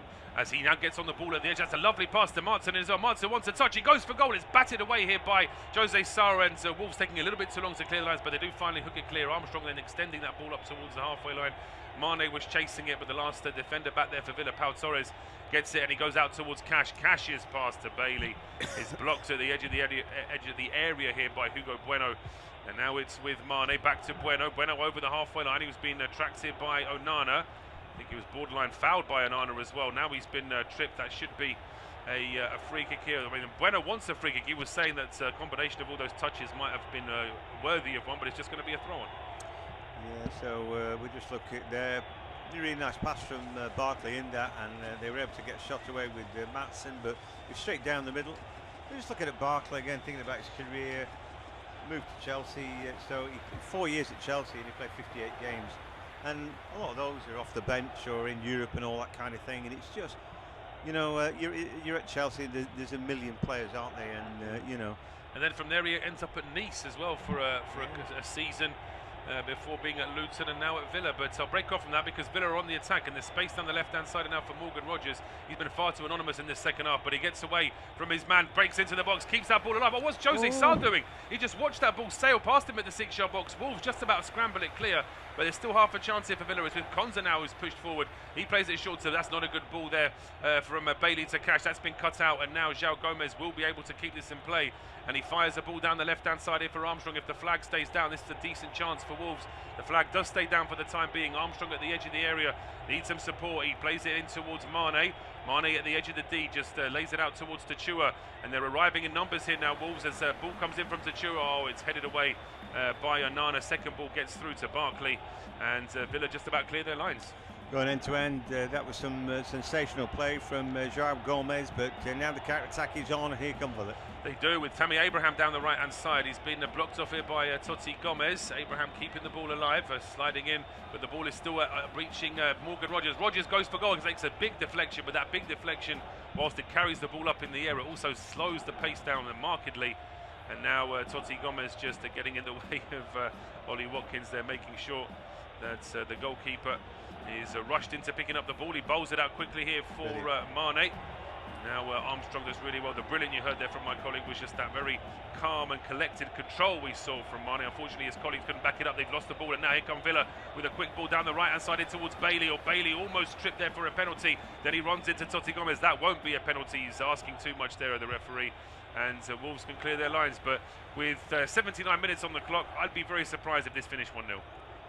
Yeah, I mean, it's going end to end now. Ross Barkley's he's passed the ball beautifully since he's come on. I'm worried about Jose Sa. I mean, it seemed like there was a ball that literally just rolled past him at the edge of the 6-yard box, and he watched it. I don't know if that's an air shot from him with the ball rolling across him or what, but it was bizarre, wasn't it? And then his teammates, I think, just amazed that he didn't clear it. And then it's such a scramble, they just about manage it. It'd be no surprise to see Villa score. But equally, whenever they break down the other end now, Wolves, but because the system's a little bit broken for Villa, there's room to run into, you know. Well, yeah, we're going to see the big man Tolu Orukadare coming on here for Wolves, and that's going to be for Armstrong, I would assume, which will change the makeup of the Wolves attack slightly. They're going to go from having a quick, pacey forward to having a big, stocky aerial presence there. So we'll wait and see whether I can't believe they would leave Armstrong on if they're going to bring Orukadare on. So we'll wait and see what Rob Edwards has in mind. But for the time being, it is Wolves in possession with Totti Gomez in towards Mane. Back to Andre now, inside the centre circle, switches play out to the right-hand side for Tachua. In towards Bellegarde, Tachua carries on his run, he gets to the edge of the area, and he puts a decent ball in as well, but that's a good header from Pau Torres. The ball drops just at the edge of the 6-yard box. Armstrong going for goal. Pau Torres then hooks it clear, but it drops to Mane. Mane then goes for goal. It takes a deflection, or does it take a deflection, as he actually hit that wide himself? I think he has gone out for a corner. Yeah, I mean, it's always difficult to half volley. Decent ball for Tachua. He's had a better second half, hasn't he? We were wondering about him, but he's done a lot better, in fairness to him. And then when the ball comes in on the half volley, always difficult leaning back, and maybe the ball didn't go straight off him. Orukadare comes in for Bellegarde. Wow. No, I'm agreeing with that. I think that I was thinking, well, you don't want to lose the pace. Bellegarde's on a yellow card. Orukadare, you know, for defending corners, this, that, and the other. He's another big lad in there. And I suppose Armstrong can stay up on the halfway line if Villa get a corner, so they have a counter-attacking option. So yeah, there is. I mean, Armstrong's on a yellow card as well. But yeah, confirmation that Jean-Louis Bellegarde is off. Tolu Orukadare is on. And Orukadare, of course, was the guilty party in that horrendous penalty for Wolves at the weekend. Yeah, he was really poor. That they could have got a lead against Palace, couldn't they? Maybe they'd been able to hang on to that, but you know, we'll never know. And then of course Palace nicked a goal, didn't they, in a 1-0. It doesn't take much, does it? But and Palace have been rocking and reeling. So again, Wolves have found the right time to play loads of teams recently, and that's including Villa tonight. Yeah, absolutely, but we also have to say that the Wolves are a more difficult proposition than they were potentially 5-6 weeks ago as well. They are starting to show a little bit more fight, as here comes Rodgers now down the left-hand side. He was trying to show a bit of fight, but he gets blocked off there by Andre, then gets body checked by Tammy Abraham, who can't believe the decision. But it's almost like players know when and where to fall to get the free kick, even though maybe it isn't always the most obvious foul. I wouldn't have given the foul there. No. I felt that Andre, it's a real miscue from him. I think the thing is for Tammy Abraham, he's too desperate to get into contact when all he's got to do is just run past him there. He didn't need to take him on like that. You know, he goes shoulder to shoulder, thinks I'm going to barge him and then win the ball. He could have just won the ball, to be honest. Anyway, it is what it is. That. Yeah, Rob Edwards now barking instructions out to his team, saying a 5 and a 4. He was saying. I got that. 5-4-1. So Orukadare and Armstrong, he's sort of going right wing, I think. Yeah. Mane out on the left. And Tachua and Hugo Bueno are now going to drop into a back 5 rather than just having 3 at the back. But as I say, Wolves have got to be careful not to sit back too deep, because that is just going to encourage Villa to try and get further forward. Andre does really well there to get away from Ollie Watkins. He's running into Onana, but he still finds a pass out towards the left here for Mane, who's got 3 Villa players around him, but he almost skips away from all of them before. A telling touch there from Matt Cash, and then backed up by Bailey. Villa just about get the ball away from the Wolves danger man. Well, he's a steady 7 tonight, Mane, isn't he? He plays well. You know, he's got good control of the ball, good ideas, right thing at the right time. He went into too much contact there, and you're never going to come back out with the ball, but he did well initially. Well, here come Villa now down the left. A long ball picks out Martin, and he goes up towards Morgan Rodgers, who then runs into Mosquera. Mosquera says he was fouled. He was basically giving himself a free kick before the referee even gave him one, and the referee says no, just a throw on to Villa. They've taken it quickly. They're back into midfield here now with Barkley, and now it's Pau Torres. Back to Rodgers here on the left-hand side. His cross deflected here by Tachua, and then an almighty shank up in the air there from João Gomes. The ball back with Villa here at the edge of the area. Rodgers finding Martin in towards Tammy Abraham. He's saying it should be a corner, and the referee agrees.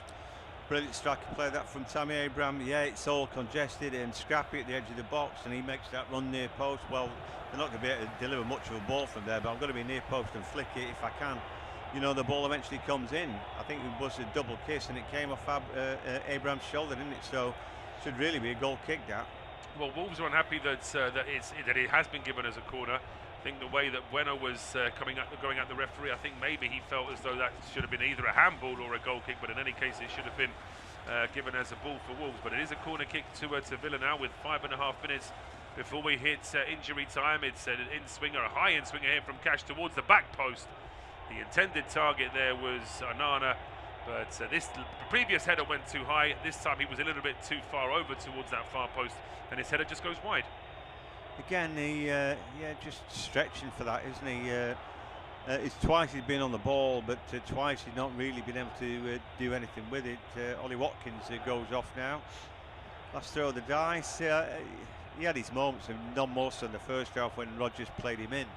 And he should have done better, shouldn't he? But anyway, Alisson comes on. Alisson, but not that one. Not the Liverpool goalkeeper, of course, but it's a young Brazilian forward who's come on here for Ollie Watkins. They spell their name slightly different, so Alisson is with an I, and this Alisson here for Villa is with a Y. But in any case, we can see Unai Emery, as you say, you mentioned last throw of the dice. He's just trying to get fresh legs on now for these last 5 minutes or so. There's a long ball down the left-hand side here for, well, it was Totti Gomez in towards Mane. Mane couldn't keep it in play. I just wonder if he assumed it would be a free kick against him. I'm not sure there was a foul from him there. No, not really. Not sure. Anyway, the Villa fans look on, look worried, don't they? This wasn't the game where they wanted to lose ground on the teams ahead of them. You know, they'd be looking at Man United in behind, who just 3 points behind. They'd like to stay in third place and cement that Champions League position. Well, great work there from Alisson, though, as he slid in to keep the ball in play. Just about got it into the penalty area, but then Villa couldn't quite keep the move alive. And then it's Andre bringing the ball away here for Wolves, but he's caught in possession. Pau Torres now pushing forward. He's got Martin on the overlap, and that's where the ball's gone. Martin's cross is charged down by Tchua, and he gets a bit of luck there as well, because as he was deflecting that ball off Martin, it came back off the Dutchman, so it's actually out for a goal kick. I tell you what, to a man there, Wolves put their hand up in the air, he's offside, but to a man, not one of them was in a straight line. You know, it's just a knee-jerk reaction. You put your arm up just in case, don't you? But the camera is now focusing more and more on those travelling Villa fans, and there's not too many happy faces in there, John. No, there's a lot of stress in there, a lot of stress and worry, but you know, you want to win every game. You certainly don't want to lose derby games, the Midlands derby, but Wolves still just hanging on to that. Well, there'll still be shared workplaces and pubs and schools and stuff where you've got fans of both teams who are all going to have to worry about Monday morning now as to what the grief they're going to get. But Villa haven't given up yet. They've still got 2.5 minutes plus injury time. Martin with a quick ranging run down the left-hand side. That's a great challenge. Tchua's grown into this game to give him his due compared to, I mean, you were probably giving him about a 3 out of 10 in the first half. I think he's got to have doubled that now, surely. Yeah, I'm not giving him as many as 3 in the first half. No, but is he pushing a 6 now, do you reckon? Yeah, I think he is. I think he's had a much better game, you know. Right, so he swung, when he's not got a simple pass to make, when he puts a percentage ball in, it's like, okay. And that's it. He's only put percentage ball in, Paul. You know, but Wolves have had numbers in the box, and he's put that ball at the right time. Andre goes down. Andre's had a good game. A referee's not having his cramp at all. Referee's saying no nonsense. Just get up and get off the pitch. But he doesn't know whether he's got a cramp or not, so he can't really do that. What the referee's got to do is just say, okay, time on. I don't care. And if he does that and just say, no, we are going to play the time that he's down, then nobody's going to bother, because they're not going to gain anything. It's when they do all that, make a big deal of it. Well, I think you might be cheated, but then you don't get the minutes that he's sat on the ground. That's when it all goes wrong. So, you know, they make a rod for their own back, really. But anyway, time is definitely running out for Villa as we creep towards 89 minutes now. I can't say that Wolves would deserve the 3 points if they get them, but that's life, isn't it? No, I mean, I'm sure that over this season, although Wolves haven't been great this season, I'm sure there's been a few games where they've been unlucky to concede a goal or lose a game. So, generally speaking, the sides down the bottom, it doesn't even itself out. You end up having more bad luck than good luck. But as I say, we can't say that Wolves have been completely lucky. They've worked hard in this game. Villa have hardly had a decent strike on goal. Jose Sar's not really had to make a difficult save. And just confirmation that Andre is off and Angel Gomez on to replace him. Yeah, so we've got 3 Gomez's on now. Yes, I did a Wolves game earlier this season, and I actually criticised Rob Edwards for his complete lack of consideration for commentators who have to say that Gomez passes it to Gomez. But as I say, I'm sure he doesn't worry about that too much. But in all seriousness, it's a good move this for Wolves. I mean, Angel Gomez, I'm not entirely sure what his best position is. He plays as a central midfielder for Wolves. I think he's probably better in a slightly more forward role, but it's Villa now trying to get forward here down the left-hand side with Alisson. Gets to the edge of the area, drills the ball in. It's into Martin's feet. He controls it, then goes back to Rodgers. Rodgers at the edge of the D, wants to go for goal. He fires that ball straight into the large frame there of Totti Gomez. That's a good ball from Mane as well. And here's a Rukadari. Now he plays that ball quite a long way ahead of himself, but he gets to the edge of the area, just stops his run, and he's being supported here now by João Gomez, who goes for goal. It's not the best shot selection there, really, straight into the back of a Villa player. Then there's a challenge on the halfway line. Alisson goes down. He wants a free kick. He's not going to get it. We're into injury time, John. There's 7 minutes of it. That's about right, isn't it? I think for once they've got it right. And well, the referee cost us at least 3 minutes all by himself. Well, he might even have been more. But anyway, 7 minutes about right. Plenty enough time. Well, Unai Emery's saying only 7, and he's going mad about that. So. Well, I'll tell you what, Unai, why don't you join my my little club of football fans who thinks we should have a stop clock in football. I make that point in commentary so often I have to stop myself from repeating myself. But I'd like to see it. I'd like to see it in like an EFL trophy or a youth league or something. Try it out in a pre-season tournament. See how the players behave. He's hopping mad, isn't he? He's furious, let's say. But I mean, if they put up a 9 or a 10, we'd be saying that's too much for what's happened in this half as well. Equally, we want to go home at some point, but there is that. Yes, I mean we've got a long old day tomorrow as well in our studio, so that's for us to worry about. But in all seriousness, Villa, the 7 minutes, I mean they might have wanted more, but they've still got 6 minutes here, which is more than enough time to at least score 1 goal. So they don't want to worry too much about the time they haven't been given and actually use the time that they have got. And here's Alisson, who's looked good since he's come on. That's a decent ball into the edge of the 6-yard box. Do you know, Looks cleared by Santi Bueno. Unai Emery there, so indulgent there. Yeah, you get a little bit miffed and all that, but if you're his players looking towards him thinking, well, where's his composure? What does he want us to do? We can't, conjure time out of something. No, that's true. I sometimes think with managers that part of that is play acting to show the players that they're on side. But here's Martin now. It's a really good ball from the left. Jose Sa just with a sort of casual glancing sort of arm towards the ball. And then here is the chance now for Matheus Mane. He's able to go on a counter-attack, but he's brought down by Matt Cash, and the Poland international. He's going to pick himself up a late yellow card here. Mane again, brilliant first touch, little flick over his shoulder, and he knows he's got the pace to beat Cash. He runs across his back legs. Brilliant from Mane. He's been superb tonight. I don't know who man of the match would be, but somewhere between Mane and João Gomez, I think I've got it. I think I'd give it to the goal scorer. I think just because he has had, I think that João Gomez has scored that goal. Although I agree that Mane's had a great game for Wolves as well. And with the greatest of respect to Wolves, I urge the Wolves fans to enjoy him, because I get the feeling that when they're down next season, he won't be. But a final change here for Wolves in the final moments. It's going to be Adam Armstrong going off. Yeah, not much of a game as he really played a part in the goal. I've maintained that it was a lack of control. He was looking to hold the ball that we got away from him and just rolled. We have our 4th Gomez on the pitch now, John. That's a record, isn't it? It's a record, isn't it? Yeah. Well, maybe it's not. Santi. So we've got Totti, Rodrigo, João, and Angel all on the pitch right now. So because I think we've had more Parks playing for Korea that time, that World Cup, where I think the BBC had there were 7 Parks on the. For North Korea. Yeah, yes, I remember that. Yeah. That I remember commentating on North Korea in that World Cup. That was a tough gig because there was no information on the players, was there? They don't play in leagues that we can research, and they weren't really known in the footballing world. And it was a tough gig, but it was an interesting one, isn't it? We all it was such a long time ago, and certainly remember that particular tournament. As Villa now fighting here, we're in the middle of the park, but it's good work there from Angel Gomez to dispossess Ross Barkley, as Rukadari was about 5 yards offside when that pass was going to be played to him. So they had to just wait a moment. Now Rodrigo Gomez has chased after the ball, but Matson gets there first, and it's a ranging run this now from Pau Torres. He's starting the move off. Oh, and Alisson, has he kept it in play? He hasn't. such a shame for Villa, because I've been nothing but heaping praise on this young Brazilian since he's come on, because he's looked decent, but there he just lets the ball go through his legs. Yeah, it's not where he wanted it. He had to adjust. He wanted the ball in front of him and it's slightly behind him. He had to pirouette, and it was a miscontrol. He blame everybody else. But yeah, the ball's been slippy tonight, difficult to control. Same for both the two teams. Wolves have shown a good degree of fight, and yeah, so they've gone in front. I thought they would struggle and really, be laid siege to. That's not really happened.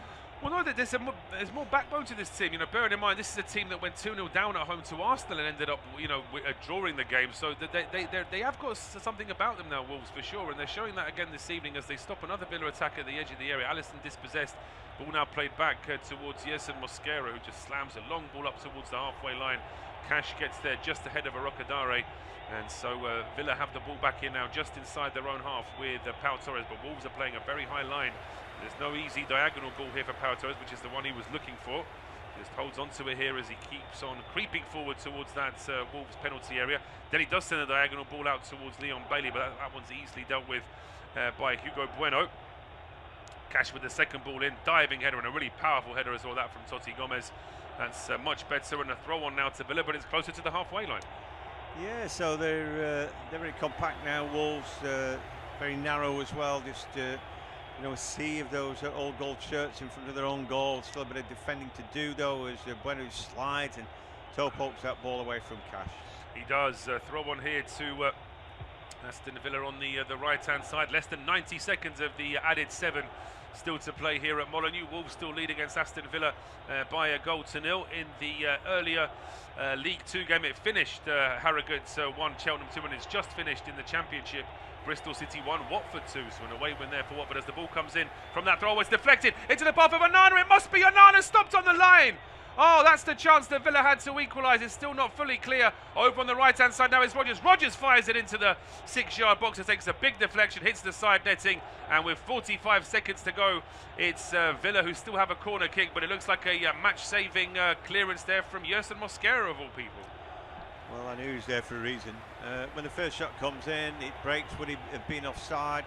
Mosquera there just waiting for the ball, really cool and calm at that point. I'll tell you what, Jose Sarr gets a hand on that as well. You have to give him credit there. He actually stops the sort of the original flight of that ball, which makes it that little bit easier for Mosquera to get the block in. But it's not all over yet here, because Villa still have a corner. It's an in-swing here from Bailey, but it's a good header away from Tachua. The ball back to Cash. He plays it into the penalty area, headed clear by Arocadare. Back to the halfway line where Emi Martinez had pushed forward. It's now with Rodgers. Rodgers lifts the ball into the box, headed clear by Totti Gomez. We've had the full 7 minutes, but now there's a potential counter-attack here for Wolves. It's a 3-on-2 if Mane plays the right ball across, which he does. That's the perfect ball here. And here comes João Gomez. Oh, he just holds on to it for too long, but it drops to Mane. No, Rodrigo Gomez goes for it. It deflects under the body of the goalkeeper. And over the 7 minutes of added time, Wolves have definitely won it now. And it's Rodrigo Gomez off the bench in the last couple of minutes, sealing the win. Yeah, well, there you go. Wow. They're absolutely jubilant. And it's funny to see that, isn't it?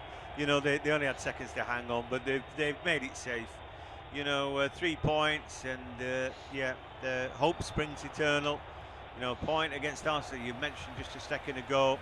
And a reward. They've worked dead hard tonight, haven't they? Their value for this, as I say, they've not been. Are they that much better? Are they 2-0 better than Aston Villa tonight? Well, maybe not. But then Villa haven't created the clear-cut chances. They've had a lot of possession without too much to show for it. And actually, Wolves have looked really good. And credit to Rodrigo Gomez, because Mane wanted to go for goal. Emi Martinez had already rushed out, and then it just allowed Rodrigo Gomez to drill it down the middle. Yeah, again, Mane's part in the goal. That kid just doing the right thing at the right time. Again, I just think he's had a super game. He's just such a good player. No panic there. And he could have run it to the corner flag as well. But there's an overlap somewhere. We could get a second goal here. It's just the right thing at the right time. It's a funny game. I mean, look at the reaction of those Wolves coaches, the manager, all the fans. When you think that Wolves are getting relegated this season, there's pretty much no doubt about that.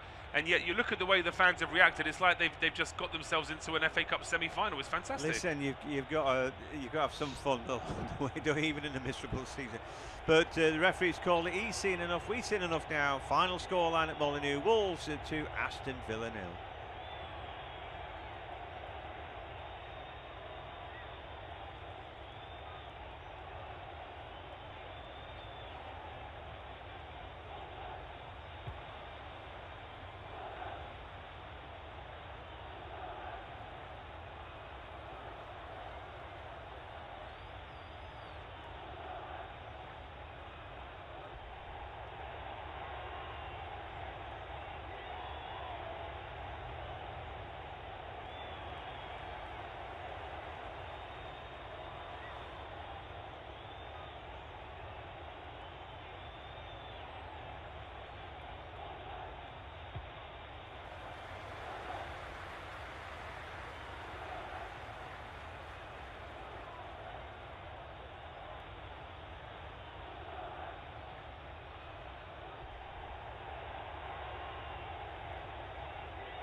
Final scoreline at Molineux was Wolves 2, Aston Villa 0, 0-0 at the break. But the game came to life second half. João Gomez with the first goal, 61 minutes. A touch back from Adam Armstrong, right foot right into the roof of the net. Villa huffed and puffed, but Wolves held staunchly then, and then managed to grab a second, virtually the last kick of the game really. But on the counter-attack, they were pretty much 5 against 5. The ball broke kindly for Rodrigo Gomez, who did just come on to grab the second.